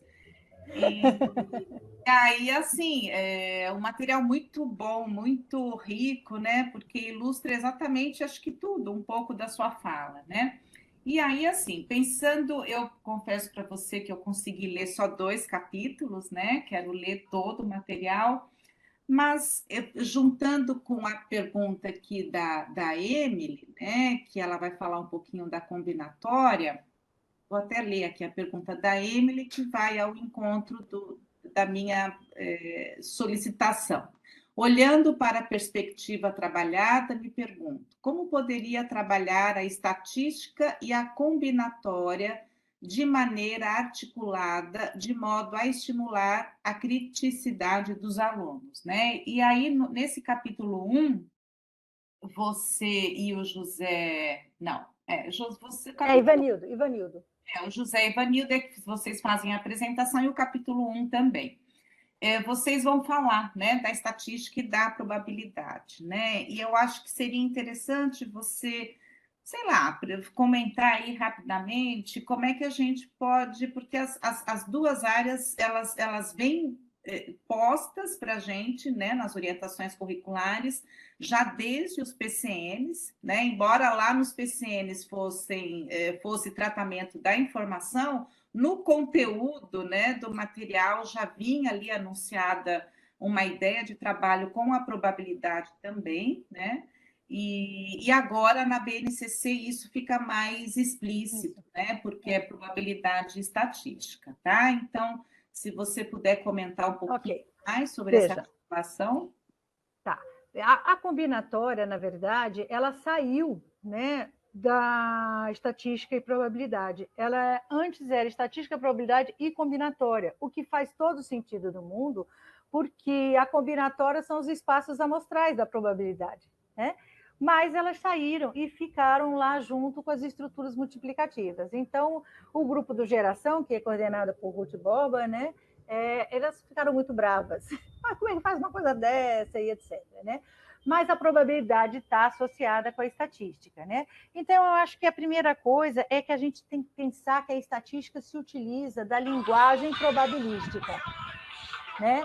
Ela se utiliza da linguagem probabilística e é fundamental, porque, ao contrário do que muita gente acha, a estatística é a ciência da incerteza. Ela sempre existe uma probabilidade de algo ocorrer, né? A gente acaba sempre argumentando assim, se é estatisticamente comprovado, a estatística não está comprovando, ela está dizendo qual é o grau de probabilidade daquelas relações terem causalidade, delas serem correlacionadas, enfim, ela está sempre dando uma probabilidade de coisas estarem conectadas, digamos assim, né? Então, essa é a primeira questão que é importante a gente pensar sempre em estatística e probabilidade. Depois, nos anos iniciais, ele é um pouco mais separado, a estatística, tirando a parte da linguagem, ela é um pouco mais separada, porque existem conhecimentos específicos de espaço amostral, de aleatoriedade, que não estão sendo muito discutidos dentro das perspectivas do ensino de estatística. Quando a gente vai mais para frente, isso é muito mais discutido, né? E aí a gente vai ver que tem, por exemplo, até eu escrevi aqui no chat, né? Tem um aluno meu que ele está trabalhando com curva normal. E ele, exatamente a partir da curva normal, ele vai discutir os conhecimentos estatísticos e probabilísticos, né, da curva normal. Né? Ele já fez isso no mestrado, ele agora está aprofundando no doutorado, mas tem lá alguns artigos sobre isso que alguém me perguntou aqui, que foi, já não sei mais, mas eu vi aqui no chat que tinha alguém me perguntando. Né? E aí você também está perguntando. Então, eu acho que, para os anos iniciais, a relação, tirando a linguagem, não é tão próxima assim. Ela é fundamental de ser trabalhado os conceitos probabilísticos, né? O caderno do Penaic, né? Eu acho que a maioria de vocês conhecem, né? Então, o caderno do Penaic, ele traz conjuntamente, né, atividades de estatística, de probabilidade. Tem uma atividade que é um jogo da passagem do rio, que eu acho fantástico, eu adoro aquele jogo da passagem do rio, né? Que você joga com 2 dados e você tem que pegar todos os bonequinhos que estão de um lado do rio e passar para o outro, né? E aí você aposta no número. E eu me lembro que no Penaic daqui a professora disse para mim, eu não aguento mais esse negócio de jogo, vou botar logo no 12 que é para eu ganhar logo. Ela não ganhou, foi nunca, porque a probabilidade de 2 dados dar 12 é muito mais difícil do que dar 7, dar 8, por exemplo. Né? E aí depois ela, por que eu não estou ganhando nunca? Eu falei, por que será? Não sei o quê. Aí no final ela acabou querendo jogar 500 vezes, porque ela viu que ela ia perder feio. Né? Mas eu acho que tem atividades interessantes. O grupo do Geração tem vários trabalhos. Nesse livro da gente, o Ivanildo trabalha mais com probabilidade do que eu, né? Tem o trabalho da Emily com a Valesca, que elas fizeram um livro que chama O Clubinho, que ficou bem interessante. E aí elas propõem várias atividades no nível, né, de anos iniciais, para trabalhar com as ideias importantes de serem compreendidas para a probabilidade. Eu acho que quem estiver trabalhando com probabilidade pode dar uma olhada nos trabalhos, o capítulo da Emily, que ficou bem bonitinho o livro, né? Ele está, inclusive, também disponibilizado, né, o livro inteiro, vocês podem baixar para trabalhar, né? Então, é bem legal né, que está assim, tudo está disponível, né, para poder ser não, trabalhado. Eu estou olhando para o material aqui, bem legal. E olha, temos outras coisas aqui no chat, tá? Diga lá. Vamos lá, eu vou recuperar o que surgiu mais lá no começo, para o pessoal não ficar bravo comigo, né? Deixa eu ver aqui. A Gisele, lá no comecinho, falou promover ações que fomentem a autonomia dos estudantes em busca de em busca e se apropriar de conhecimentos. Acho que quando você estava falando um pouquinho do Isso, papel do professor, né? isso. Aqui uma coisa da Raquel, né? Quem nunca pediu para os alunos votarem qual o preferido? E ha. Eu, Exatamente, Raquel, tenho certeza. Quem nunca? inclusive, já fiz esse pedido para alunos da pedagogia. Olha É, só, estou é. confessando aqui em Mas público. veja, gente, se você for pintar a sala, e você pode É, fazer a cor preferida, mas se não for para pintar a sala, ela fica sem sentido, né? não, foi demais, porque assim é algo que está muito presente, né, Gilda, ainda no livro didático, né? De Eu acho monte, de monte. que os autores eles não têm tanta criatividade, né? Então Isso, acaba indo para essa direção mesmo, né? isso. Qual é a fruta preferida, o lugar preferido para viajar, o lazer preferido, sei lá.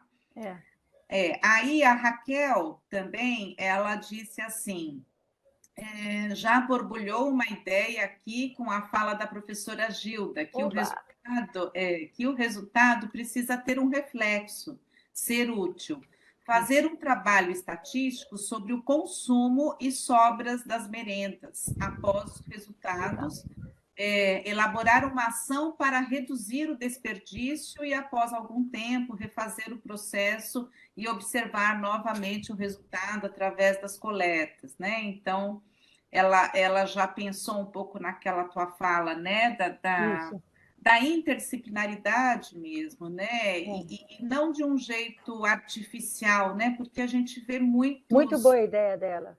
Né? muitos Para resolver contextos, de fato um problema que a escola convive exatamente, de sobra, de tudo, né?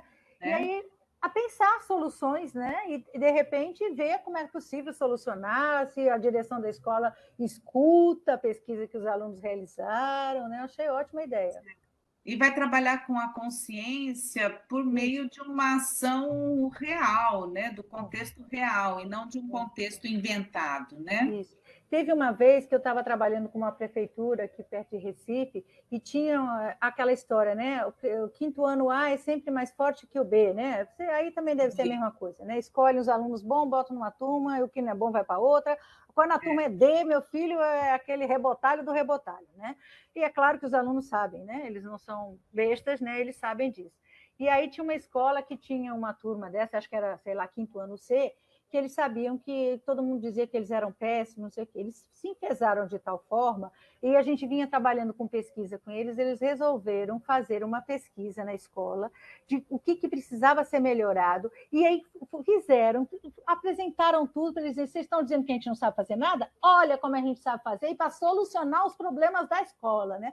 Aí o pessoal caiu para trás, assim, eu fiquei encantada, né? Porque ninguém pediu nada, eles é que se revoltaram de tanto serem discriminados, como não sabiam fazer nada, não ajudavam em nada, eles fizeram, eles resolveram, eu achei fantástico, né? E agora me lembrei com essa É, proposição aí, né?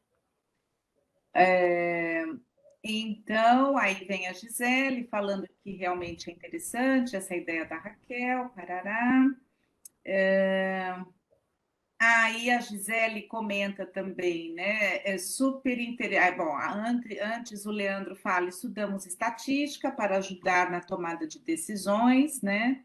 É bem legal. Acho que nesse capítulo que eu li tem uma coisa, né, que você fala. A gente precisa decidir qual tratamento médico, né, escolher, né? Então, acho que foi, eu li isso daqui, acho que foi no seu capítulo agora.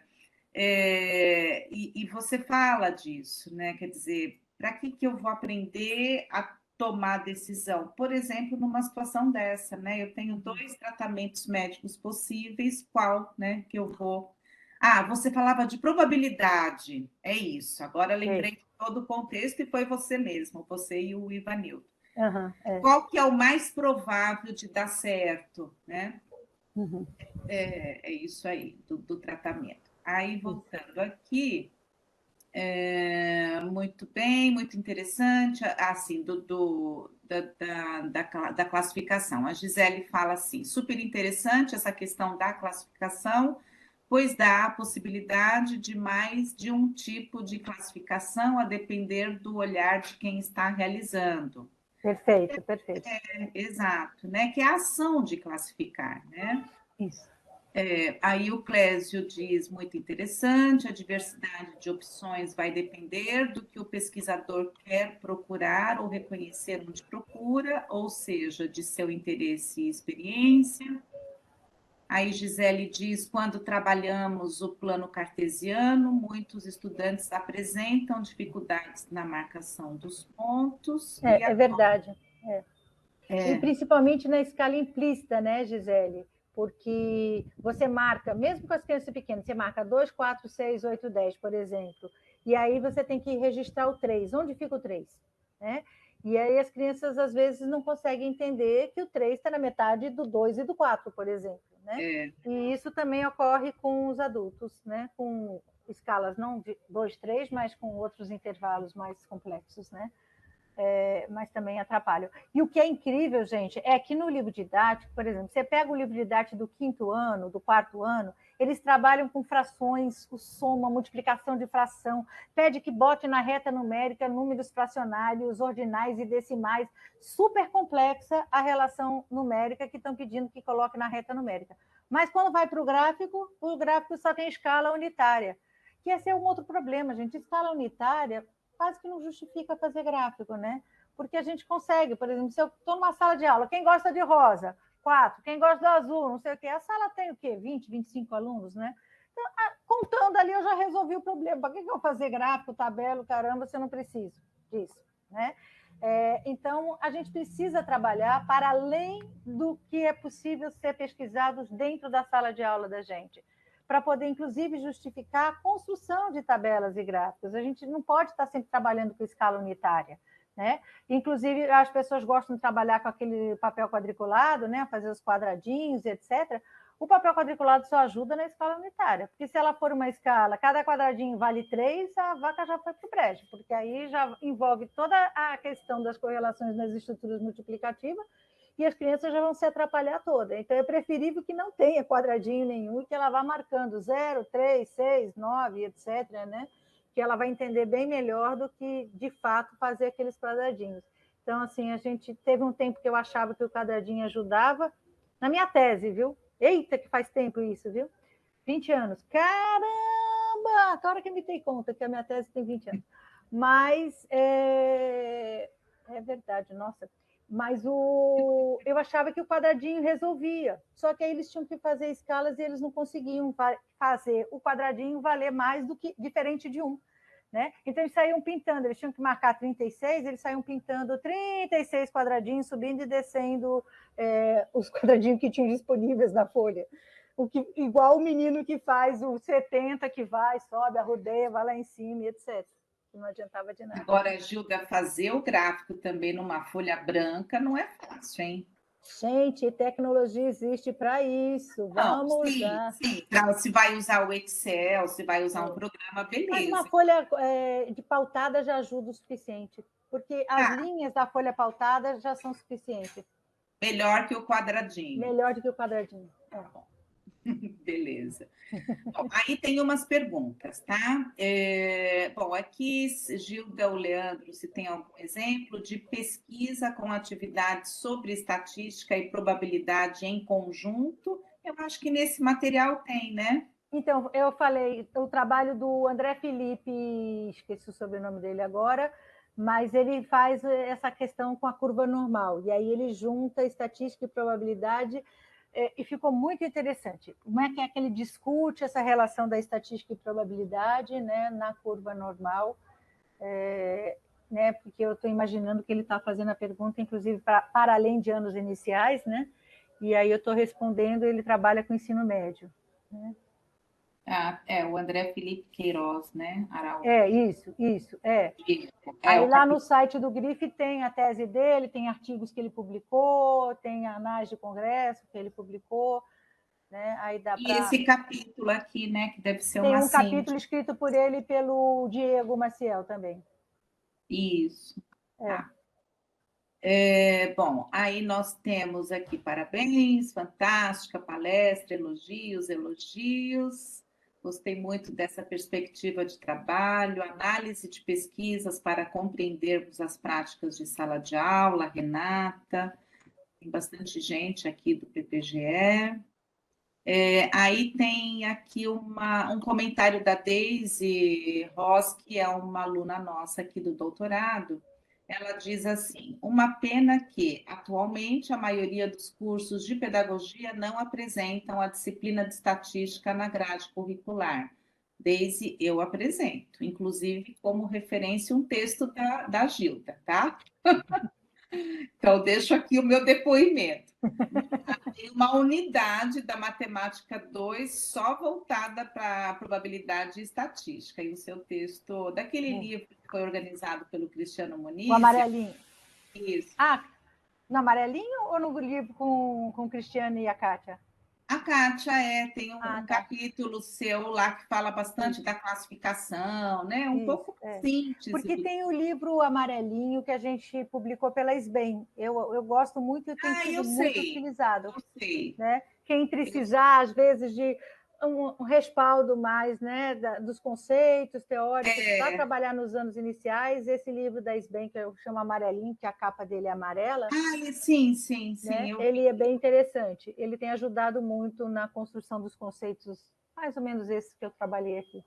E acho que está disponível também, tá, né? De graça, baixa. Entra no site da SBEM, baixa. Tá, beleza. Bom, e aí ela fala que é uma pena, né? Bom, talvez a maior parte dos cursos, de fato, não deem, né? Eu aqui tenho uma disciplina eletiva, que é Estatística dos Anos Iniciais, mas, em geral, não tem mesmo, não. Mas porque assim é muito pouca matemática na pedagogia, né? E aí você acaba. Aqui a gente vai ter 3 com essa mudança do projeto de curso, né? Teremos 3 semestres, então vai dar para trabalhar muita estatística. Olha, no máximo aparecem alguns tópicos, ela continua dizendo, né? Voltados ao tratamento de dados em disciplinas de matemática, as quais buscam trabalhar vários conceitos matemáticos em disciplinas com uma pequena carga horária, inviabilizando a exploração dessas abordagens da estatística voltada aos anos iniciais. Aí o Leandro agradece. Professora, qual a... Sim, Emily. A Emily, a professora Sueli, qual seria a referência deste livro citado por você? Esse é o material que eu disponibilizei para o pessoal do PPGE aqui, mas eu posso mandar no e-mail de todos os inscritos. Tá bom, Emily? Não sei se você está inscrita, mas eu encaminho o PDF. A referência do livro, eu vou fazer isso. O amarelinho estou botando aqui, que eu estou com ele aqui. Já botei aqui no chat. O do amarelinho que está na SBEM. Se clicar aí, vocês baixam ele. Ótimo. Muito bem, a gente evoluiu, nossa prática se transforma, professora Gilda, isso é importante. A Eliette, que também é uma aluna nossa do doutorado, com o conhecimento que a Gilda compartilhou, veio junto a simpatia dela. Obrigada. Sim, Daisy, não tem disciplinas específicas, não, eu me referi à disciplina de fundamentos, né, metodologias da matemática na pedagogia, e nessas disciplinas a gente tem uma unidade, né, voltada inteiramente para a estatística. Esse artigo que a senhora citou, Aprendizagens na Vida e na Escola, sim. Que assim, esse livro que a Kátia e o Cristiano organizaram, que tem esse seu capítulo, a gente tem a versão digital aqui na UFMT. Que ótimo, eu mesmo não tenho, só tenho impresso. Então, os alunos do PPGE daqui, a gente consegue, eu vou mandar para vocês por e-mail, tá, gente? Eu não consigo parar agora para pegar as referências e colocar aqui no chat. Então, já mando o PDF do material que eu estou com ele aberto aqui, já mando as referências desse outro. E é isso, Gilda. Eu gostei muito, assim, eu queria só destacar mais um aspecto, né? Acho Ó, que Leandro já botou aí. Obrigada, Leandro. Eu estava aqui procurando, mas eu fico prestando atenção e Ah, o procurando no Face. Leandro, eu também tenho dificuldade de concatenar aqui as coisas, mas vamos embora. Obrigada, Leandro. Ótimo. Esse daí é o amarelinho? Não, o de cima que eu botei Case Bem Brasil é que é o amarelinho. Esse de Esse é baixo é o o que você seu. falou dos capítulos que você leu. É o Ótimo, e-book de 2021 agora. do ano É, passado. Tá. do Grip. É. Legal. Ótimo, Leandro. Muito obrigada. Mais alguma questão? Alguém gostaria de abrir o áudio, fazer algum comentário aqui oralmente? Não? Fiquem à vontade, é um diálogo, né? E agora é o momento de vocês participarem falando também, né? A gente tem um tempinho ainda aqui, ninguém quer conversar, falando, abrindo o áudio. O que eu ia comentar, Gilda, que eu acho que são assim coisas importantes para o professor sempre lembrar, né? Uma primeira coisa que eu anotei aqui, que estatística não é aprender conceitos isolados, né? Eu acho que é isso mesmo, né? A gente tem não só na estatística, na matemática como um todo, e acho que dá até para ir além em outras áreas do conhecimento, né? Que se ensina uma área, um assunto, um tópico de uma determinada área, explicando, né, conceitos isolados, né? E não é assim que funciona, e também não é assim que funciona na estatística, né? Eu acho isso muito. Essa sua frase foi muito boa, né? E serve para outros contextos também, né? Uhum. Uma outra coisa que eu destaquei aqui, Gilda, que não sei se você quer falar um pouco mais, é com relação à classificação, né? Porque é muito sério, né? Isso, né? Os livros didáticos e, consequentemente, os professores, eles acabam realizando essa prática, né, de apresentar as classificações prontas e pedir para os alunos encaixarem os elementos dentro de caixinhas, né? É, Então, a ciência faz muito isso, né? é. E, Muitos alunos de pós-graduação acham que tem que ter já tudo pré-estabelecido, né? Gente, quem que disse? Se você faz umas questões abertas, você tem uma riqueza de informações, você vai perder essa riqueza para poder caber dentro de uma caixinha? Não, vamos fazer mais caixinhas que caiba a riqueza, né, daquilo que você tem, né? E quando a gente fala, né, em pesquisar, botar o aluno para pesquisar, e ele vai construir o conhecimento. Se eu não ensinar eles a classificar, eles não vão conseguir construir esse conhecimento, né? Porque quando eu interpreto, né, uma pesquisa realizada por alguém, já vem as categorias prontas, né? E aí, mas eu preciso também ver se aquelas categorias elas são, né? Eu uso muito a perspectiva do Piaget, gente, é antigo mesmo. Né? O Piaget fala em duas condições para classificar. Ele fala em exaustividade, que foi o que a Sueli chamou a atenção, de que todos os elementos precisam incluir em algum dos grupos. Né? Não importa se você tem 2, 3, 50 grupos. Né? Todos os elementos têm que caber em algum grupo. E a outra coisa que ele fala é da exclusividade, ou seja, cada elemento só pode estar em um dos grupos. Se ele tiver em mais de um, aí você já não está mais falando de uma classificação adequada. Então, se de um lado eu posso classificar de N formas, porque quem vai classificar é que decide o critério que ela quer classificar em função do objetivo que ela tem com aqueles dados. Por outro lado, você tem que ter cuidado que o adequado, né, é a classificação que cumpre a exaustividade e a exclusividade. Então, por exemplo, tem um exemplo que eu, às vezes, uso, era para classificar uns jogos, e a pessoa bota assim, isso aqui é jogo, esse é forma, e esse era, sei lá mais o quê. Já me esqueci qual era, eram 3 grupos. Aí você fala assim, qual é o jogo que não tem forma? Todos os jogos que estavam ali tinham uma forma. Então, eu vou botar aquele jogo no que é jogo ou no que é forma? Né? É impossível. porque ele cabe em 2. E isso, gente, é muito, muito, muito comum, inclusive em teses de doutorado, que eu olho assim, inclusive na nossa sociedade, né, Sueli? É uma das coisas que... O que acontece? Então, assim, na Sociedade Brasileira de Educação Matemática, a gente tem vários critérios para organizar as pessoas. A gente tem por ano, né, nível de ensino. Então, tem anos iniciais, anos finais e não sei o quê, ensino superior. Mas a gente tem também sobre conceitos específicos. Então, a gente tem grupo de estatística, tem grupo de álgebra, tem grupo de não sei o quê. Mas temos também grupo de tecnologia, por exemplo, ou de inclusão. Aí você tem uma pesquisa que fala sobre inclusão com uso de tecnologia, realizada com alunos dos anos iniciais, sobre estatística. Bota onde essa pesquisa? Não sei. Não sei, porque ela cabe em 4 grupos, pelo menos, para a gente ver que a própria sociedade da gente ela tem uma classificação horrível. E isso acontece, acho que vários aqui, né, que são alunos de pós-graduação, que já mandaram para congresso, volta e meia você fica, mas qual é o melhor grupo que eu vou mandar? Eu não sei para onde é que eu mando, porque fico lá, fica. Eu mesmo faço parte de 2 grupos na SBEM, né? Sueli também acho que faz parte de 2 grupos, né? Porque... Não, inclusive, né, eu estou lembrando, o ano passado, né, no CIPEM, a gente tentou, né, Gilda, quebrar com essa classificação, né?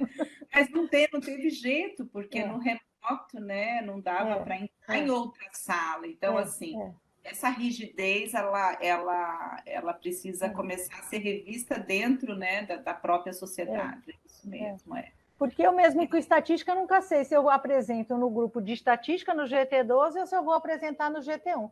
Aí, como eu acho que no GT12 tem um monte de gente que trabalha com estatística, eu falei, eu acho que eu cumpro um papel mais importante trazendo essa perspectiva para o GT1, que não tem mais ninguém trabalhando com estatística, né? Aí eu fico no GT1, né? Mas assim, eu fico lá e low, né? Eu meio que faço ações... Você conseguiu? Eu não consegui circular, por isso que eu estou falando. Não, eu circulo em 2 grupos. No remoto eu não consegui, eu fiquei presa numa mesma tela. Mas, enfim, e aí essa questão da classificação, né? Porque só para encerrar que tem um comentário aqui do Paulo também. Eu acho assim importante o que você traz, Juda, porque é um jeito de olhar para a classificação que permite a criança pensar, né? E a encontrar formas, né? E várias formas, né? De apresentar essa classificação. E a semana passada nós estávamos aqui com o Bigode, né? Ele veio conversar com a gente sobre educação matemática realística, e só para fazer um paralelo, né, entre essa sua fala e o que ele trouxe a semana passada, gente, a gente precisa propor atividade em sala de aula que permita que as crianças pensem, né, mas pensem genuinamente, né, de acordo com os conhecimentos dela, que elas possam revelar aquilo que elas sabem, né, e acho que vai muito ao encontro, né, do que você fala, não só da classificação, mas desse trabalho todo, né, com a estatística. De botar as pessoas para pensar sobre o entorno dela, no mínimo, né? E sobre a vida, né? Eu não gosto dessas coisas muito que é só muito pequenininha, né? Eu acho que a gente pode pensar sobre coisas imaginárias, a gente não é obrigada a pensar sobre aquilo que eu tenho condições de fazer, né? Sonhar faz parte, quem é que não quer ganhar na loteria, né? Então, o que eu faria se eu ganhasse aquele mundaréu de dinheiro da loteria? Eu não sei nem o que eu faria, porque eu não consigo nem imaginar, é tanto dinheiro que ganha, que eu fico assim, meu Deus, eu faço o quê? Compro quantos apartamentos? Aí o pessoal compra 400. Posso comprar 400 apartamentos? Então, eu não vou comprar 400. Sabe? Então, mas consegue ter uma noção, né? Pois é, se eu não materializar em algumas coisas, eu não consigo nem pensar qual é o montante do dinheiro, né?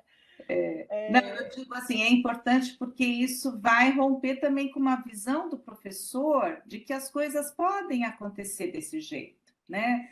Porque eu acho que o professor também ele tem muito receio de arriscar, né? Ele tem muito receio de sair daquela resposta única e a única correta e verdadeira, né? A riqueza é exatamente confrontar as respostas, né? E, por exemplo, quando você vai diferente, sei lá, aquelas coisinhas laranja lá, que tem várias classificações, veja, eu classifiquei assim, eu classifiquei assim, eu classifiquei assim, olha que legal, né? A variedade de formas, né? E aí, assim, quanto de conhecimento matemático também que vai entrando ali por trás no uso, e não no conhecimento em si por ele mesmo, né? Ele vai entrando no uso. Então, as crianças vão contar, as crianças vão comparar, né? Elas vão fazer várias situações, né? De uso do conhecimento, e não ele fechado nele mesmo, né? Então, De acho que essas uso coisas... e de produção, né? De produção, de produção. A gente tem que ser produtora de conhecimento desde sempre, desde a educação infantil. E as crianças são capazes de fazer isso, né? Não, e o professor tem que entender isso, né? E permitir. Olha, aqui tem o Paulo, né, Ferreira, essa competência relacionada à classificação é muito importante. Trabalhei com um material de ensino de física chamado, aqui acho que é outro, né, Paulo? Grupo de aqui é GREF mesmo, né? Grupo de elaboração de ensino de física. Acho que ele mexeu um pouco nessa perspectiva. De física da USP, e o início dos assuntos era escrever sobre o dia a dia dos alunos para depois classificar as situações. Uhum. Surgiam várias situações, classificações e discussões, é bem essa ideia mesmo, né? Daí se discutia sobre a melhor situação para iniciar o estudo, enfim, ele está relatando aqui uma experiência. Uma experiência, Isso, que ele viveu com professores de física. Ótimo. É bom porque aí cada um vai, né, puxando, né, nas suas experiências de vida, como é que eu posso reelaborar aquilo. Eu acho que essa é a riqueza da gente trocar ideias, né, que vai surgindo outras ideias, a gente vai repensando, né, vocês vão falando, também vou puxando outras histórias, que, né, fazendo as conexões todas possíveis, né? Isso mesmo. Aqui o Clésio, obrigado pela oportunidade. O Paulo está reforçando que não é o mesmo grife, é o grefe, né? Professores de física, parabéns pela iniciativa de proporcionar momentos ricos como esse, o Carlos. E é isso, Gilda. Então, gente, muito obrigada pela possibilidade de compartilhar com vocês e de vocês me levarem a refletir outras coisas, né? A gente está sempre aprendendo, né? E eu acho que essa é a riqueza que tem da vida, né? Da gente estar sempre aprendendo, né? Mas nem sempre a gente está praticando isso, eu acho, né? Eu, às vezes, sinto que tanto alunos como professores falam, já sei tudo, não preciso mais, né? Pois é. E não é verdade, né? A gente está sempre aprendendo. Mas, voltando ao Piaget, se a gente acha que já sabe tudo, a gente não vai aprender nada. A gente primeiro precisa achar que pode não saber alguma coisa para que a gente se predisponha a aprender alguma coisa. Né? O Piaget chama de desequilíbrio, né? Então ele vai falar sobre desequilíbrio. Se você não desequilibrar, e é isso, é das coisas mais simples. Se eu acho que eu sou uma ótima boleira, sei fazer bolo, eu não vou prestar atenção na receita de ninguém. Né? Mas se um dia eu comer um bolo que é melhor que o meu, eu posso dizer, poxa, talvez eu possa fazer um bolo melhor. Né? Então, o enquanto e a gente... se, né, que você falou, e se eu colocar uma canela no bolo? Né? Né? Então, se a gente acha que já sabe tudo, a gente não vai aprender nada. Então, essa perspectiva da gente achar que a gente pode sempre aprender, que eu acho que é importante sempre que a gente estimule em todas as pessoas, né? Porque é assim que a gente cresce e que a humanidade cresce. Olha, o Luiz Mauro fez uma fala interessante, que o Luiz Mauro é do nosso grupo, né, do Grupo EMAI. Imagine, tenho 26 anos de sala de aula e aprendi muito hoje. Que bom, Luiz Mauro. Fico feliz de poder ter contribuído um pouquinho com você. Aí, mais obrigados, da Emily, tá? O Leandro também, a Roseli, excelente encontro. Gilda, muito obrigada pela sua disponibilidade, mais uma vez, aí já são quase 9h30, né? Isso, pronto. Está na hora de jantar. Valeu, viu? Jantar agora? Eu janto às 6. Você já jantou? Faz tempo, eu janto às 6 na minha casa. Então a gente de nome aqui no nosso Aqui bate-papo. no Nordeste, 6 horas é hora de jantar, minha filha. Está pensando o quê? 9h30 é hora de Paulista, e pelo visto, e o pessoal de Cuiabá também. Aqui ainda é 8h30, eu ainda vou jantar. Ah, pois é, aqui já é 9h30, é verdade. Então tá bom, gente. Muito obrigada aí pela oportunidade, foi ótimo conversar com vocês. Obrigado pela participação, né? De vocês respondendo aqui pelo chat, que sempre, né, essa conversa que a gente não conversa, mas pelo menos respondia no chat para eu saber para onde é que a coisa estava indo, né?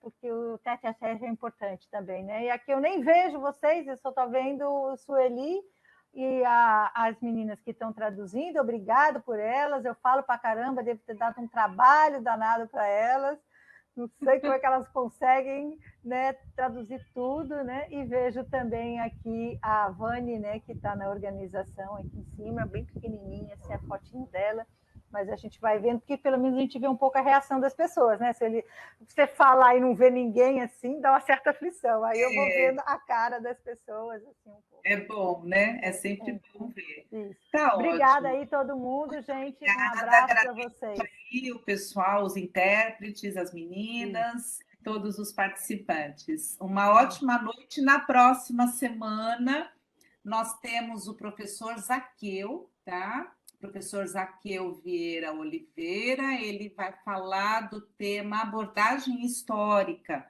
no ensino de matemática. O Zaqueu trabalhou junto com o Vinícius lá na FEUSP, é um menino, porque ele é muito mais novo do que eu, muito bacana, viu, Gilda? Se você puder acompanhar, vai ser também na quinta-feira, no mesmo horário. Aí eu mando para você o link, tá?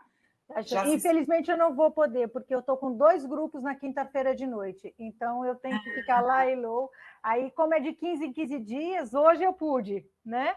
Mas tá bom. semana que vem eu vou estar doidinha com os grupos de formação. Então você já fica convidada para o diálogo com a Carmen Passos. Tá? Ótimo, ótimo. Adoro a Carmen. Passos vai ser daqui 15 dias. Quem sabe você então ótimo. Aí, daqui a 15 dias é o intervalo do meu curso.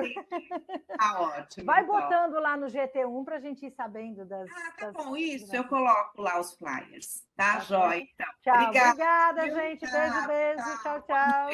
Gente, brigadão.